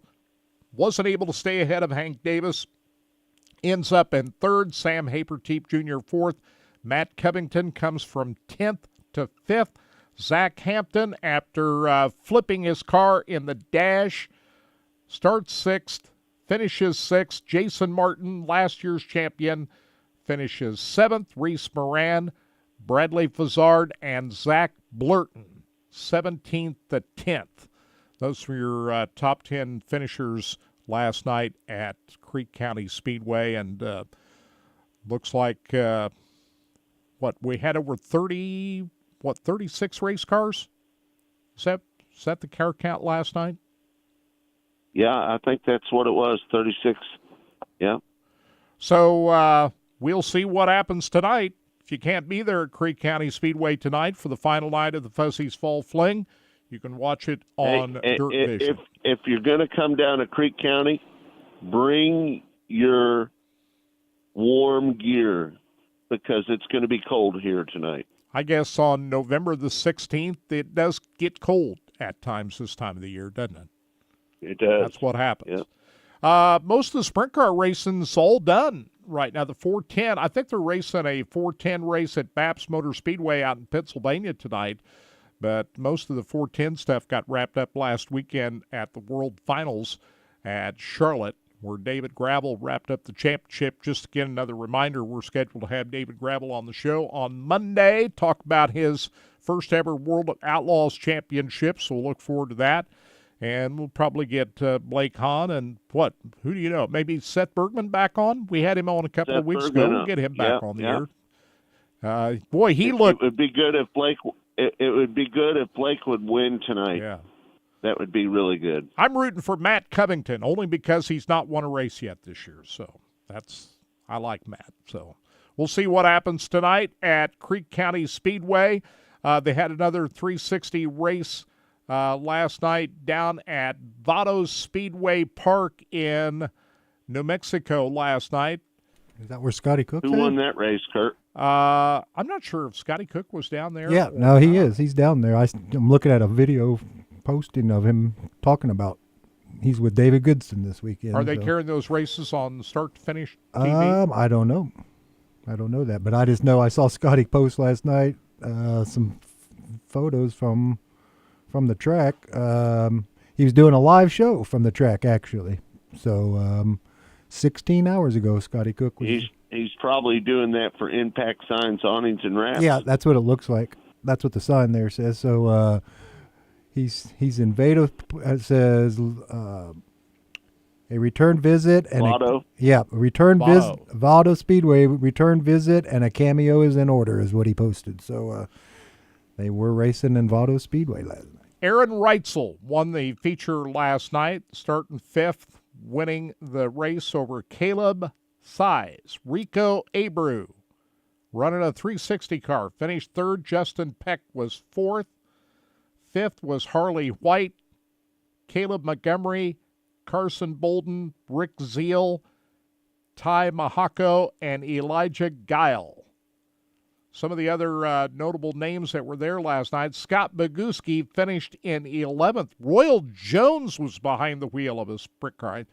He owns that track, does he not, Royal Jones? Royal Jones owns that racetrack, but he's always driven a sprint car.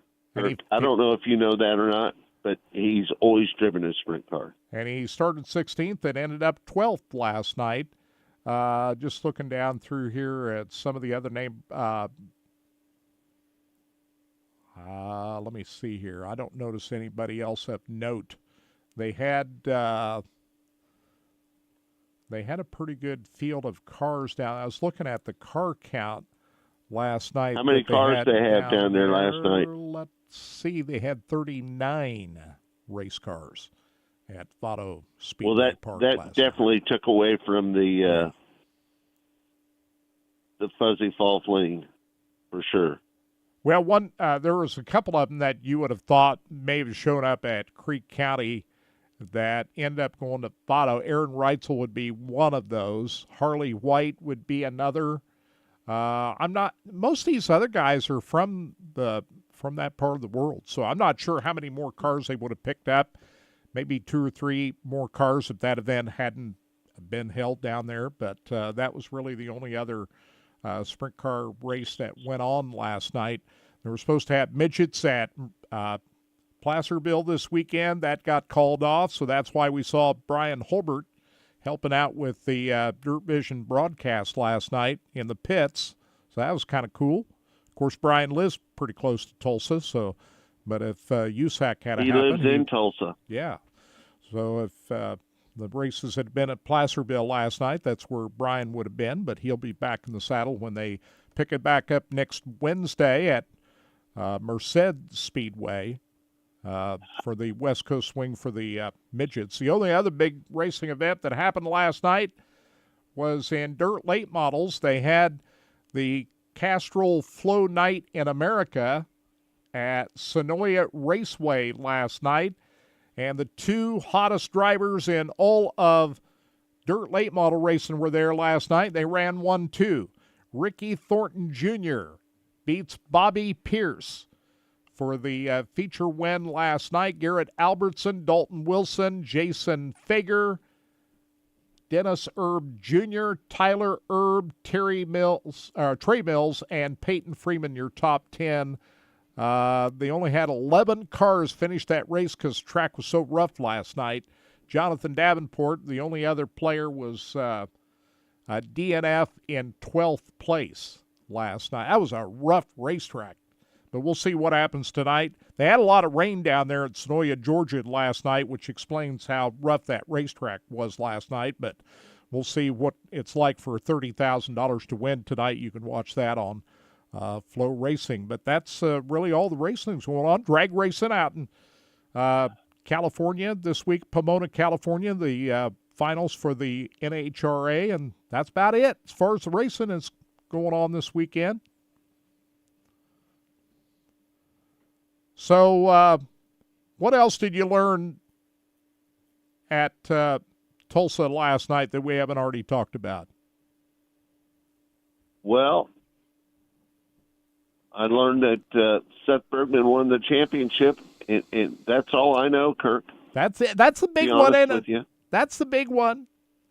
It was great to see Emmett down there in Victory Lane after the races last night. They interviewed Emmett after the race. I spent all night with Emmett up there in the suite. That was cool. So it was great to see him. Of course, this event honors his late wife, Fuzzy, and that is home for the Hans at Creek County Speedway. Yep. So you got a couple more interviews there? Let's do it. Who do we want to play first, Todd? Connor Wade? I don't know. We've been talking about, whichever one you want. It don't matter. Let's do a wrap-up of the World Finals last weekend where David Gravel wrapped up his first ever World of Outlaw Championship. Connor Wade has been with us all year, giving us updates on the World of Outlaws. And their season wrapped up at the World Finals last weekend. We spoke with Connor on Monday's Mostly Motorsports show, and here is that conversation with Connor Wake.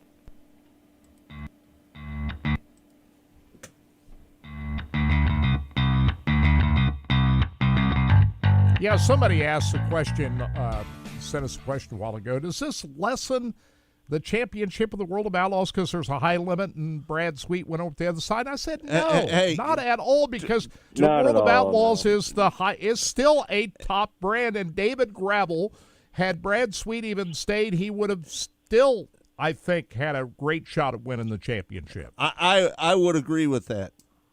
Yeah, I mean, Brad had a great year, but if you look at the numbers when they ran against each other, Brad beat him in several of those races. So, I don't think that it lessens or devalues an outlaw championship whatsoever. That's still 90 races that you got to go out there and be the best of the best, and not DNF, not have stuff happen going up and down the road away from the racetrack. Keeping the crew together and on the same page, and being as consistent and strong as they were. So, no, it doesn't lessen it at all, at least in the eyes of anybody that knows anything, in my opinion. And you throw Carson Macedo into the mix. He gave David a great run for his money in the last 3 months of the season. He did, and I feel like Carson was a little disappointed that he came up short. But, still an improvement for Carson. Won more races than he'd ever won before with the Outlaws, and built, in my opinion, a really, really strong team at JJR. He and Philip Dietz built a really strong team. They had a strong team in previous years, and then they had a couple members of that crew depart, and then they had some voids to fill coming into this year. But I tell you, they got Robbie McQuinn and Adam Zimmerman, and I think all of those pieces should be back next year. I don't know that 100%, but I think they all are. And man, they are ultra competitive.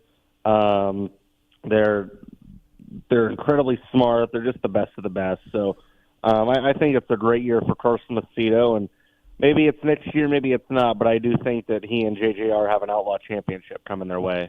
How would you grade Carson Macedo's season? He had 12 wins. David Gravel had 15 wins. That's pretty close right there, isn't it? Yeah, for sure. I would either go with an A or an A-. I wouldn't quite give Macedo an A+. I would say an A, honestly. And the only reason I don't give him an A+ is because they struggled during Dirt Car Nationals, and then they struggled during June Knoxville. If you take those 2 weekends, those 4 races at DCN, and then the 2 races at June Knoxville, if you take those out of the equation, Macedo's your champion. Actually, if you were to take one of our Dirt Vision producers ran the numbers, if you took Dirt Car Nationals out completely and still left June Knoxville in, Macedo would be the champion by 4 points. So that just kind of tells you how neck and neck they were late in the season. So, that little setback in Florida and Knoxville, I think kind of is ultimately what cost them. And so I would give Carson and JJR an A, but I would fully expect them to come back next year and be a championship contender. Hey, Sheldon leapfrogged over Gio. Gio had an axle brake on him. Tell us what happened right there during that practice lap. Before the green flag. Yeah, I talked to Gio last night about it, and he said he honestly doesn't know. There's a new balancer that guys are running on their left rear, and I've noticed it and I've heard about it.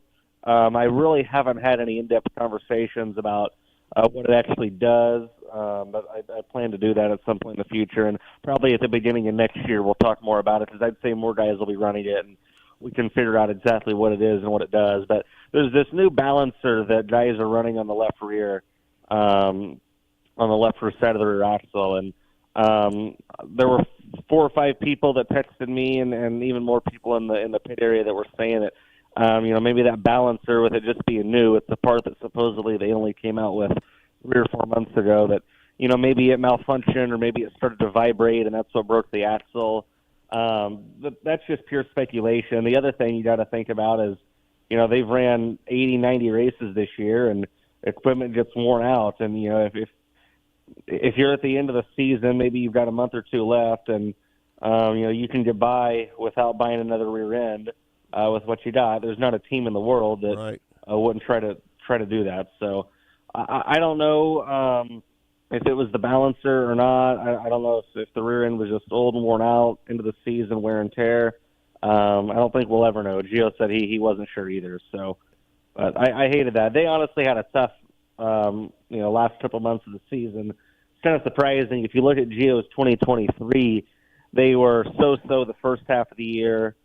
And then, post Knoxville in 2023, they were incredible. And then it was literally the exact opposite this year. In March and April, we were talking about Gio as a championship contender. So, right. And then, fell all the way back to sixth place. So I hate that, but they'll come back strong next year. I'm pretty positive.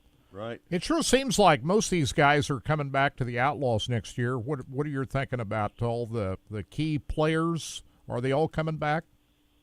Yeah, I really I haven't heard of us losing anybody. Baylod, like I said, was 95%. He was coming back.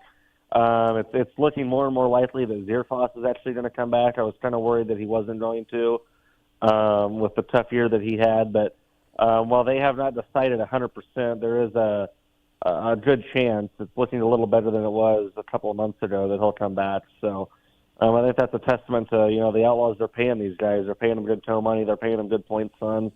Our race purses are good.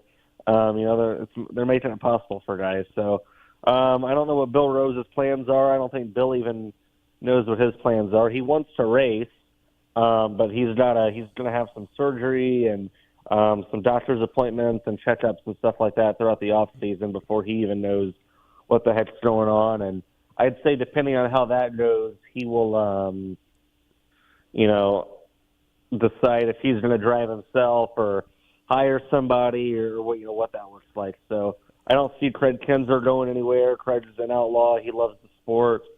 And I do believe we'll have some additions. I was told sometime this week we have a full-time announcement coming. I don't want to, that's not saying it won't get pushed back to next week or maybe later on down the road. But as of this past weekend, there was an announcement planned for this week of a full-timer joining for 2025. So stay tuned for that. Do you feel that Garrett Williamson is going to run full-time with the Outlaws next year?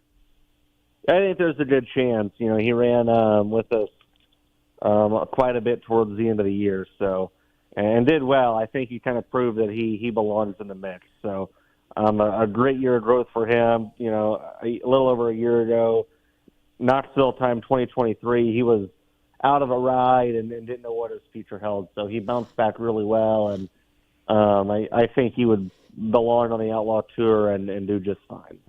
I know they're working hard at Shark Racing. Logan Schuart had a disappointing season this year, but I understand that they brought in a new crew guy there already. What do you hear about that? Yeah, they have. Logan was telling me about that Saturday on the stage show, and I honestly forget the gentleman's name that they're bringing in, but I was told that he's well experienced and has been around quite a bit. So, a lot of teams hire crew guys, right before the season starts. And I think the fact that they've already hired him, he's going to be in the shop with them working, and they're going to have essentially a whole off season together. I think that's huge. So I really expect Logan to rebound. I think Logan's, he was definitely disappointed and dejected in this season, but overall I don't think his morale was killed too much. He still knows that he's a talented race car driver. He knows that they're a good group of, it's all family essentially that run that team. He knows he's got good guys behind him and good sponsors behind him. So overall, while he's definitely dejected, I don't think it really killed his morale too much. So that's a good thing, and I think he'll be strong next year. Get back to Buddy Kofoid. He is about as interesting a young driver as I think. He is so sharp, so smart, just as an individual. If you saw him just walking down the street, you wouldn't take him as a sprint car driver. That's the kind of guy that Buddy Kofoid is. But yeah, I compare him a lot, and I know that this guy's even said this, but I compare him to Christopher Bell a lot. I think he and Christopher Bell are very, very similar on and off the racetrack, just in terms of their driving styles, aggressive but smart, and then, kind of relaxed and reserved, and guys that maybe aren't going to say a ton of words off the racetrack. They're kind of quiet and keep to themselves, but whenever you do indulge in a conversation with them, man, are they smart. I'm honestly, like, there were a couple times this year where Buddy and I sit down and talked about everything from, like, buying and owning houses and property to credit cards, and I think we even talked stocks a couple of times. And, like, he's just really smart in everything. It's not just racing. He's a really smart human being. And I enjoyed, talking to him about some non-related stuff too. But he's a good kid. He's got a bright future ahead, and I really am, when I talk to him, reminded a lot of Christopher Bell whenever Christopher Bell was in the dirt world. Right. But he's going to be racing a midget out in California, I hear. Yeah, I think that was the plan. He's going to have a busy off season. All of our guys really are going to have busy off seasons. I don't think David or Sheldon plan to race, but like Donnie probably won't do much. I don't think he's going overseas anywhere. But Macedo's going to be running midgets out west. Kofoid's going to be running midgets out west with USAC. I love watching the USAC West Coast midget swing. It's one of my favorite things to watch every year. I usually fall asleep before the features even start, but it's just part of it with the time change. And then I think Kofoid and Macedo are both going to Australia at some point. Gio's going to Australia. Kofoid will be back to run Chili Bowl. So a lot of our guys are going to have really, really busy off seasons. So what is your biggest takeaway from the World Finals this past weekend? We had Sunshine winning on Saturday night, Carson Macedo on Friday night, David Gravel. What are some of the other big storylines that came out of the week of racing down at Charlotte Dirt Track? The racing was really good, as it always is there at Charlotte. Tell you what, the championship battles for the other two series were incredible. Matt Shepard having engine issues the first night, or maybe it was the second night, and no, it was the first night, and then that handed the Super Dirt Car title over to Matt Williamson. And then on the late model side of things, just the momentum shift. It looked like it was going to be Brandon Shepard going into the weekend. Then for a couple days, it looked like it was going to be Nick Hoffman. Then it looked like it was going to be Bobby Pierce there for part of that race, and then Shepard ends up holding him off. So two really good title fights on the other two series. On the sprint car side of things, Donnie struggled a little bit, which was kind of surprising, but had a hard charger over the one night. Justin Peck, honestly, that might have been the biggest surprise to me of the weekend. Justin struggled at times this year. He's had some great runs, but also some struggles when he was in the boot car. And then Zeb Wise and the Rudine team really, really struggled this year. So we didn't really know what the state of that program was. We didn't really know where Justin was at. And I think for them to come out and be as good as they were, holy cow, that's a big statement. So I know they're going to be full-time with High Limit. They're not going to be full-time with us next year, but I'm still really looking forward to seeing them a lot next year because if they keep it up, they're going to be successful. I got to tell you, I have come to really like Justin Peck. I was around Justin a little bit back whenever he ran midgets and was just getting into open wheel dirt racing, and I always knew he was talented, but man, as of late, I think he has really, really come around, and I'm excited for what's ahead for him. Connor Wade, pit reporter for Dirt Vision's coverage of the World of Outlaws, and their season will kick back off in late January. At, starts right back up. Speedway. Yeah. I told him on the phone. I know he was happy that the season was over with because this was his first time doing this full time on this schedule, right? Yeah. That's a big undertaking to jump in. The World of Outlaws, it ain't no joke, man. And that's setting up and breaking down every night. 2 or 3 times a week. And, yeah, I'm sure he's ready for his little vacation because he's going to sneeze and he's going to turn around. And if you want to listen to that whole interview, it was a much longer interview. We kind of get into depth about what he's going to do. He's going to kind of have a chili bowl.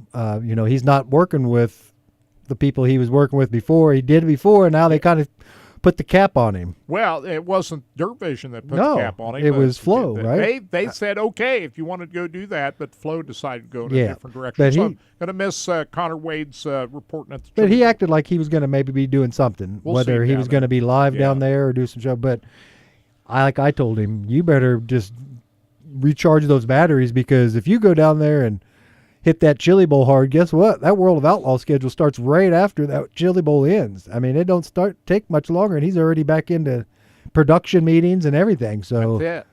I'm like you, Kirk. That's a long season. NASCAR is the only season that I know that feels any longer than the World of Outlaws to me. I mean, it just starts beginning of the year and doesn't end until the banquet. And it seems like after that banquet's over at NASCAR, it seems like we're already practicing down in Daytona. I don't understand, Well, the High Limit Series doesn't have as long as season. And, one of the big challenges these race teams is get enough crew members that want to do the whole circuit. Absolutely. That's been a big problem, is finding enough people that want to travel I think the whole 90 race circuit on the World of Outlaws. They'll do it for a couple of years, but try to find a long-term crew of guys that will do this for many years. That's hard to do. I think if it was me, and I'm sure people are already doing this, but if it was me and I owned a race, like if I was a guy that owned a race team that had a few cars, I would be hitting a lot of these local colleges that run the Votech college, with the thing, and try to get some of these young kids that are in there and find a couple of these guys that are that are really good wrench guys that have no families yet, because this is the key to this whole thing. If you're going to travel the road, you know it as well as I do. You kind of got to be a gypsy in a way, and you can't have much of a home life. If you're out there wrenching on a car as a crew member on the World of Outlaws or the High Limit Series. My thought is you go to these Votech schools where they have the car stuff, and you get with these kids early. Sign them up early, like the NFL or not MLB does, and you sign some of these kids early. Say, hey, your first job can be with us, traveling, and even if you can't do the whole tour, when we roll through the Midwest, I'd like for you to come and help us work on our car.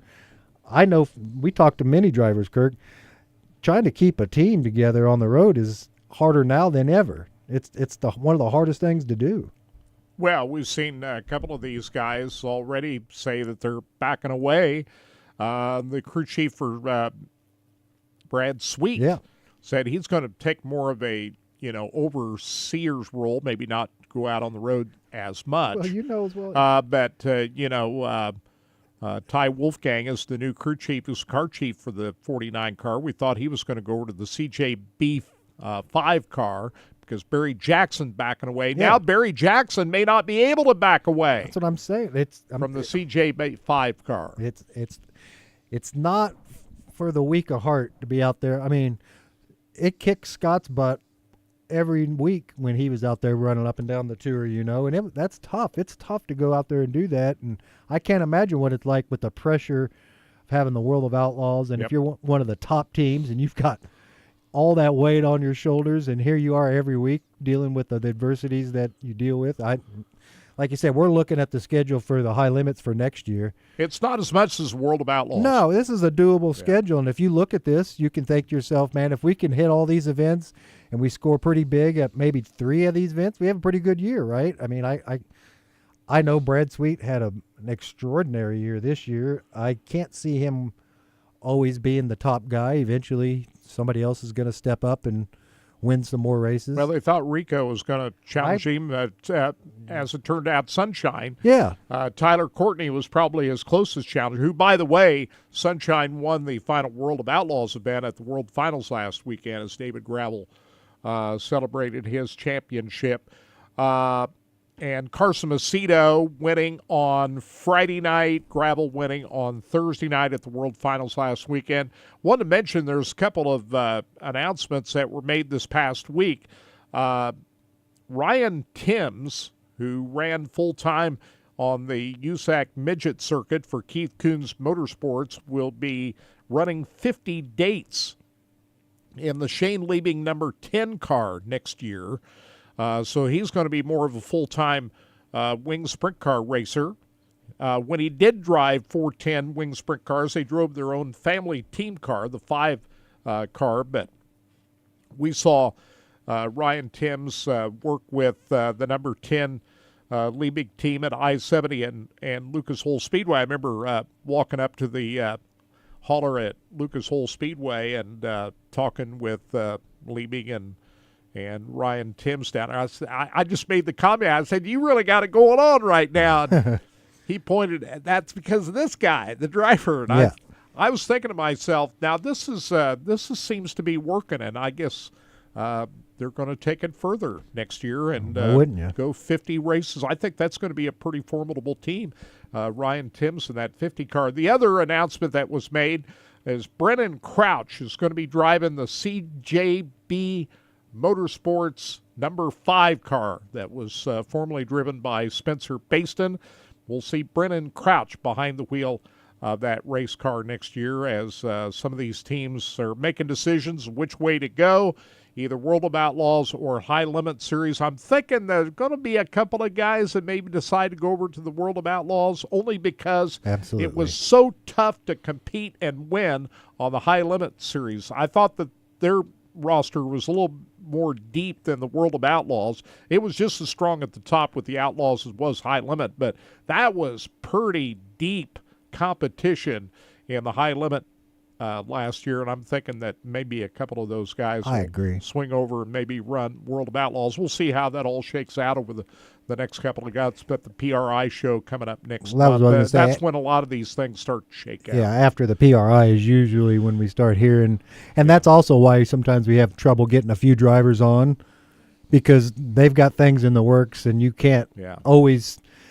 They don't want to talk about what they did because that they already know that's already history. It's hard to kind of talk about. So we get it, and we usually fire our show back up, or mostly motors after the Chili Bowls. Right around that time, like after the first couple weeks. Yeah, I don't know. We don't know what our plans are exactly this year, but that's usually why we do that. I mean, those drivers, all these decisions start rolling around the PRI, and that's when everything kind of happens. Of course, I don't think there's going to be as many changes as there were a year ago. A lot of these guys are staying put, but there'll be a few guys moving back and forth, though. I think you might have a few that decided that dipped their toe into that into that new High Limit and thought we go back and jump into that World of Outlaws and just pick and choose. They all want to win, and not everybody can. Not everybody can win. Yeah. Ask Rico. The biggest move in dirt late model racing has to be Brandon Shepard, who wrapped up his 5th World of Outlaw Championship last weekend. Will now be going back to the Rocket House car, number 1 car that Tim McCready drove this past year, and of course started out the season with Hudson O'Neill driving it, and Hudson won the Lucas Oil Late Model Championship a year ago, but Hudson decided to back out of that ride and go to his own stuff until Ricky Thornton Jr. got fired and Hudson O'Neill was tabbed for the SSI Motorsports car. And now the Rocket House car, after Tim McCready behind the wheel, Tim McCready has gone on. He'll be driving for somebody else, and Brandon Shepard, who had a lot of success in that Rocket number 1 car for many years, won some of those World of Outlaw Championships driving for Mark Richards. He's back driving full-time for Mark Richards in the Rocket number 1 car. I put out a call to Brandon Shepard trying to get him on. Haven't been successful in making contact with him yet. I'm still trying. So that's probably the biggest move that happened in dirt late model racing this past weekend. Brandon Shepard not racing this weekend. He's going to be in his own family 5 car for the Gateway Indoor Nationals. It's coming up in St. Louis next month, and the Wild West Shootout. I think he's driving his own car, but then after that, Brandon Shepard's going to be going for a Lucas Oil Late Model Championship next year. After winning 5 World of Outlaw titles, he's going to be a full-time driver on the Lucas Oil Late Model Series next year. So That's been the biggest move in dirt late model racing. Bob Douglas is a really good friend of the Racing Boys since day one. He is the owner of Rod End Supply. He's also the operator of the Midwest Lightning Sprint Series. And Bob was on our show on Monday to talk about a lot of different things. And here is a portion of that conversation with Bob Douglas of Rod End Supply. You know, we are so thankful that you've re-upped for another year with Mostly Motorsports and Track Talk. We're so happy that's taken place. You have been one of the original supporters of the Racing Boys. You started back in the day when Kirk and I didn't have anything going on, and we can't thank you enough for doing so. Well, I enjoy what you guys do for us, and you know, we all work together pretty well. Let's talk about, you know, Rod End Supply is a big player in Kansas City. You're a Kansas City-based company. You're from here, but you're known throughout the world of racing. Just talk about the growth of Rod End Supply, and there's a lot of technology that's changed over the years, and you've grown with it. Just talk about the growth of your business over these many years. You know, we really, from the very beginning till now, we have expanded our line some, but what we've done more than anything else as far as rod ends, we've kind of developed a few new things. Probably the newest rod end that we have on the market now is the one that has, we took the aluminum rod end and put an aluminum ball in it. And it's worked extremely well. We've got sprint car guys that got them on there now, midgets. You know, we put them on my cars too. But we tested them for a year, and from looking at the way I put it together, I said, well, there's no reason why this is not going to work. Then we also put some, while we were doing it, we put some aluminum balls in the chromoly steel rod ends as well. Now, the aluminum rod end with the aluminum ball, that is 30% lighter than the other manufacturer's aluminum rod ends on the market. Right. Then the aluminum ball in the chromoly steel rod end doesn't save that much. It only saves about 12% in weight. But if a guy puts our product with all the aluminum balls on it for the sprint car, he can save about 4.6 pounds. That's a lot. That weight is everything with these race cars. Yeah. Well, and the thing about it is, you know, a lot of that weight, especially when you get the rod ends out by the axles, you know, that's a sprung weight or unsprung weight out there. Helps to be a racer yourself to understand what the racer wants, doesn't it? Yeah. Yeah. You know, and you know, some of these governing bodies that they got out there now they want everybody to have a steel radius rod on the left front and steel rod ends. Okay. Well, that's well and good. I kind of understand the thought of it. But then again, if you hit something, if you bend that left front, if it's an aluminum left front radius rod, you bend it, you got a $9-10 part that you're going to replace. More than likely, if it's steel and steel, you're going to tear out one of the frame spuds is what you're going to do. And for teams that aren't sitting there with an extra car in their trailer, they're done for the night. Plus, they got to go through the expense of taking that upright that's in there, cutting it out, and replacing it. And for people that are not set up to do that, that's a pain in the neck. Right. Is it safe to say you do business all over the world, Bob? Yes. Yeah, we do business in Europe, Scandinavian countries, Germany, Australia. Yeah, pretty much. Yeah. Yeah, we sell to just about anybody and everybody, quite frankly. I want to ask you about your Midwest Lightning Sprint season. Stanley Kreisel, he had a great year this year. Let's recap your season in the Midwest Lightning Sprints this year. Well, the season was gone. The season went fairly well. All right, we really had a base of about 9 to 11 cars that showed up all the time. All right, we've got some cars that, they're sitting in their garages and they haven't raced for a year and a half to 1 to 2 seasons. All right, now there's different reasons why. Some of them, now their jobs have changed and now they're working on Saturdays, so they can't race. Some of them, the economy's hit them really hard and they just don't have the money to race. So I understand all that. That's just one of those things. Hey, one of the things that's really been upbeat for us in the last 2 months, we've got 5 new owner drivers that have gotten cars will be coming into the group now. Wow. And I've got two more guys that are actively looking for cars right now as well. Hey, Bob, did you get your new car out this year? No, it didn't make it. I was supposed to head it back this week, and the plan was to get it all fixed up and looking good for the World of Wheels car show, and I know that's going to be an iffy deal, especially if I'm not getting out of a cast till mid-February. I don't know if it's going to make it now. So, but the car will be running this summer, though. It'll be ready to go. Stanley Kreisel, he comes from a big racing family, doesn't he? Oh, yeah.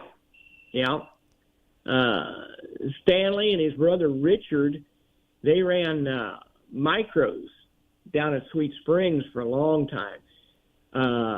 Stanley kind of migrated from the micros up into our group, okay? But Stanley is extremely knowledgeable. I mean, he is really sharp. He knows how to set a car up. And of course, they've been fooling with these motors long enough. They know how to get the motors running to where they're efficient, that they do an excellent job. But Stanley's really sharp. He, you can go to him and say, hey, the car is doing this. What do you think I need to do to try to get it around the corner? And he can help you. And then he's got a fabricating company as well. And so he fabricates all kinds of industrial equipment and things too. So like I said, he's really knowledgeable. He does a lot of good things. We had finished the first year of World of Outlaws and High Limit Racing together. And now that this is my opinion, looking back on it, I guess it didn't work out so bad after all. What are your thoughts about how the 2024 season went with the 2 major sprint car series going at it, High Limit Racing and World of Outlaws? Well, I think it worked very well. Yeah. I mean, it definitely could have gone the other way. That's for sure. The biggest issue is that, if you got both of the groups, which it's probably not going to ever happen, but if you got both of them that are willing to work together with each other as far as scheduling races and letting their drivers go to these different races, then it would make it a much better situation for everybody. But, I don't, the money's a lot better for the racer, that's for sure. And that was something that needed to be done because it's very expensive to try to run a sprint car, at least at the level that they're racing at. Right. Yeah, it's the competition's forced the money to go up, hasn't it? Oh, yes. Yeah. Well, and the thing about it is when you get to looking at both groups and you look at the top 10 cars in each group, any one of those top 10 cars can win. Yeah. So it's gotten to the point now that pretty much the motors are all pretty well much the same as far as horsepower. The chassis are all pretty well much the same. There's hardly anybody that's got an advantage anymore. I'd say shocks are probably one of the biggest things that's happened to the racing circle track industry probably in the last 10 years, and they've really gotten advanced. I mean, now you've got to have a shock package of some sort and somebody that knows how to tune the shocks for what you're doing. And that's tough to do. You know, it's tough to do. But, yeah, these cars are so evenly matched.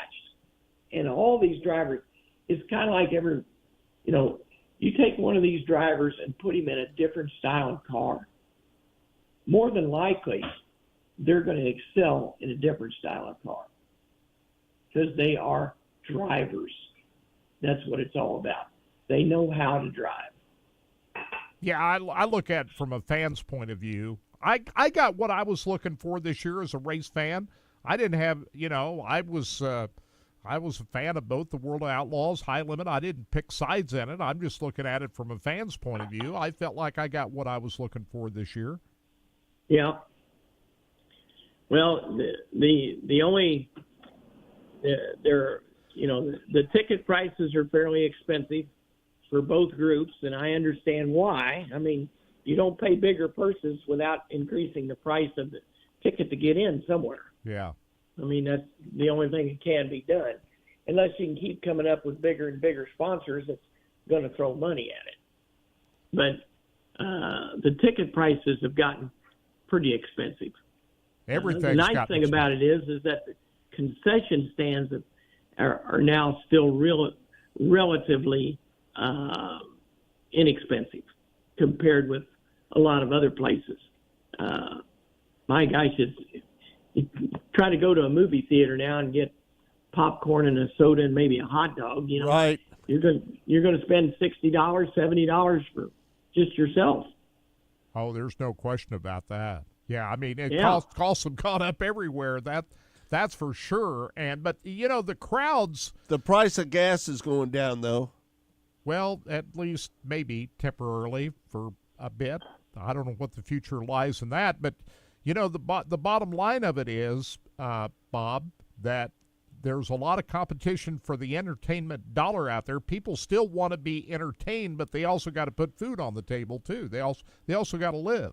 Bob, I say this all the time, but I'm just saying right now that weekly racing doesn't make much sense right now, to be honest with you. It's hurting, isn't it, Bob? A lot of these racetracks on the weekly shows, they have the minimum amount of fans in the grandstands. Would you agree with that? Yeah, that's true. Yeah, I mean, weekly racing's in a pretty tough spot right now. I'm not sure what's going to happen to fix that, but just somebody wanting to put a race car on the racetrack right now is pretty expensive to do that. But where do you think weekly racing is headed here, Bob? Well, they've got to keep the cars. First off, they got to keep the cars affordable somewhat, or otherwise people can't afford to put the cars out on the racetrack. And then two, it's very difficult when you got the price of everything going up to try to keep the ticket prices down. The biggest thing is that, when you got kids 8 years and under, or even 10 years and under, let them into the grandstands for free. Yeah. Because they're going to have, that way they can have their hot dog and their, their popcorn and their soda if they want. Right. If you take the family, the family's got to eat at the racetrack, right? Yep, that's right. Yeah. Yeah, the family's got to eat it, and it's got to be affordable enough that they can go out there and eat. That's Bob Douglas, owner of Rod End Supply, and we appreciate Bob's support, and we're good for another year. Yes, 2025. sir. Looking forward to that. So we appreciate Bob, and we wish Bob the best of health, a speedy recovery from. Unfortunately, he's got not only a broken ankle, but it's broken in a few places. He's had to have surgery, and if you see him at the Chili Bowl this year, he'll be cruising around on his little cart. He's going to have a. Yeah, he's one not of those, doing crutches. No, he said he couldn't. And can you imagine Kirk trying to get through the Chili Bowl on crutches? No. It was bad enough. I tried to get through a Chili Bowl with a broken arm. Well, I mean, that's the same with me. I had a broken arm, and it's not fun. And you broke your arm at the Chili Bowl. But like I told Bob, there's no way to walk through that kind of stuff and be able. And he even said, like he said, he has a problem working with credit. So he's going to have that little knee scooter that you put your knee on and you scoot it. Which, trust me, my last year, Kirk, when I was at the Chili Bowl, I thought about getting me one of those little scooters and thought, because you remember, who was it Mears? Which was I'm sorry, not Mears. Who was the race car drivers that used to have the little get along cart and he just passed away a few years ago. Johnny Rutherford? No. Or Bobby Unser. Bobby Unser. Bobby Unser. So Bobby, he had his little cart and they'd pull it into the media center and we'd charge it up for him overnight. And I sat and talked to Bobby out front and I told him, I said, man, I got to get me one of those. The amount of miles, he goes, well, the amount of miles you put on, I imagine you could wear a battery out pretty quick on. Boy, miss him, Bobby Unser. He was great. Such a nice guy. And let me tell you something, Bobby, he loved to tell stories to anybody that would listen to him. So any fan that would recognize him, he would sit and talk to that person for a real long time. And he recognized me. I would come down there and I'd ask him a new question every year. And he just loved to tell a story about something different. I mean, it was he lived for that, and that's something we're going to try to do on our Mostly Motorsports show when we don't have some races to talk about. We're going to try to get a hold of some old drivers, old team owners, some track maybe owners and stuff, and talk to them here in this off season before the 2025 season starts. But it was pretty special having him down there. I want to say this: we lost another Bobby this past weekend, Bobby Allison. Yes, we did. One of the all-time greats of NASCAR passed away this past week, and he was a great one. Yep, and major name. It was great to see they awarded him another how about win. that? One more win. That was like a week before he died. How about that? That's kind of like the vindication they let you, because you know what he was thinking. He's going to go his whole life tied with Darrell Waltrip, right? And now he has one. And now he's got one more, and Darrell's either going to have to strap in a car and try to find a win, or just settle for being behind Davey. That's what it's going to be. That's how it works, right? Yeah. So I like that. I thought that was really cool that they did that and went back and righted the wrongs, so to speak. The thing about the Allison family, I was such a huge fan of Davey. When he died in that helicopter crash back in 1993, I was devastating, and not even close to how devastating that was to Bobby to lose not only Davey but his other son Clifford. Absolutely. In an accident. There was a lot going on around that time. It seemed like just a lot of tragedy around that. And Davey was such a great guy, and to think about how tough that was for Bobby and his wife to go through all that, losing not one but two of their children, that really sticks in my mind forever. But that's why you gotta. He had 718 career starts, the 14th in NASCAR history. How about that? And his 336 top 5 finishes are second only to Richard Petty.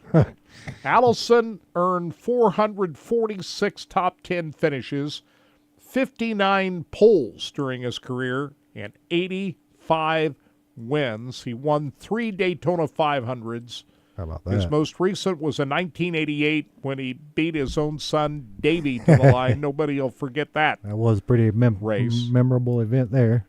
And he was one of the great ones. And sadly, we lost both. Here in the last year, Cale Yarborough, Bobby Allison. A few years ago, David Pearson. Richard Petty is still going though. Yep, he's still going. He's still at the tracks, and when you see him, he's still wearing the hat and the shades, and you can't miss him. You can't miss that guy. When you see him walking, he still has an imposing figure as he comes walking down the pits or in the garages.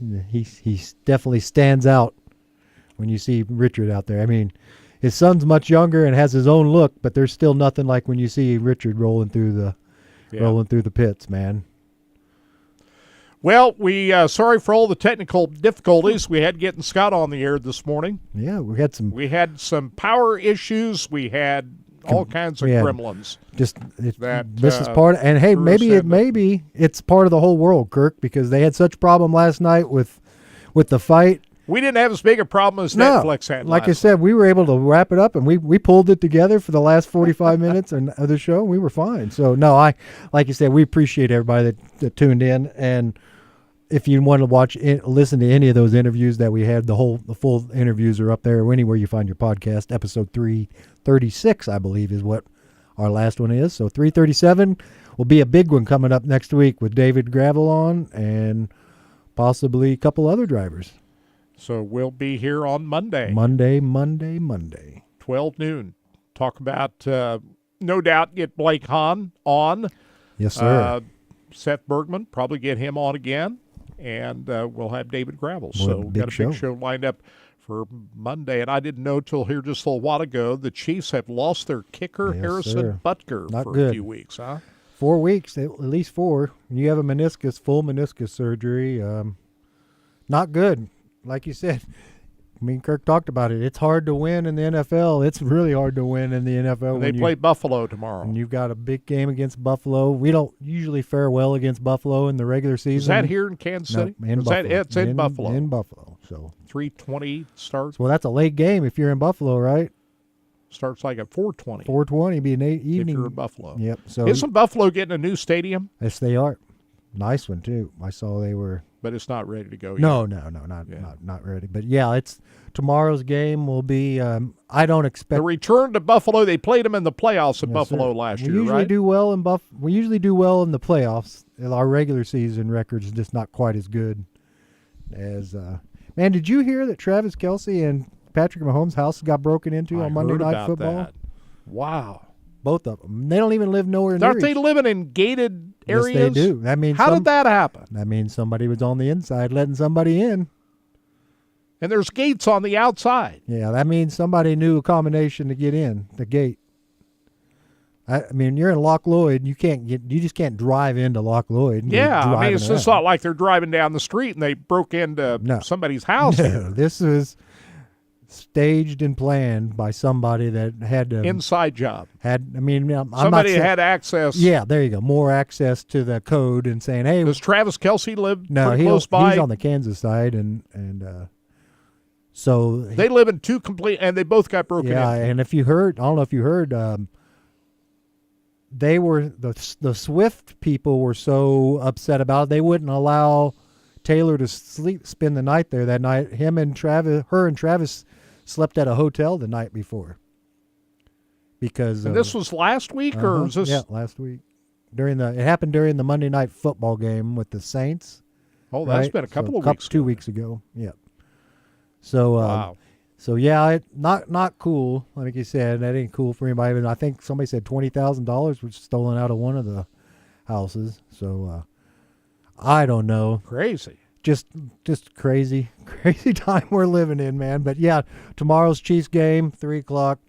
Good luck trying to keep the unbeaten streak alive. I just know that it's not easy being a Chief. Lots of injuries in football. It's tough, man. Lots of injuries. All right, Todd, thanks a lot for hanging in there man. with I us again this appreciate it. morning. No problem. We'll see you on Monday. Monday. For Scott Trailer, for Todd Surprise, I'm Kirk Elliott. Thanks for joining us. Another edition of Track Talk brought to you by Rod End Supply. We'll talk to you on Monday.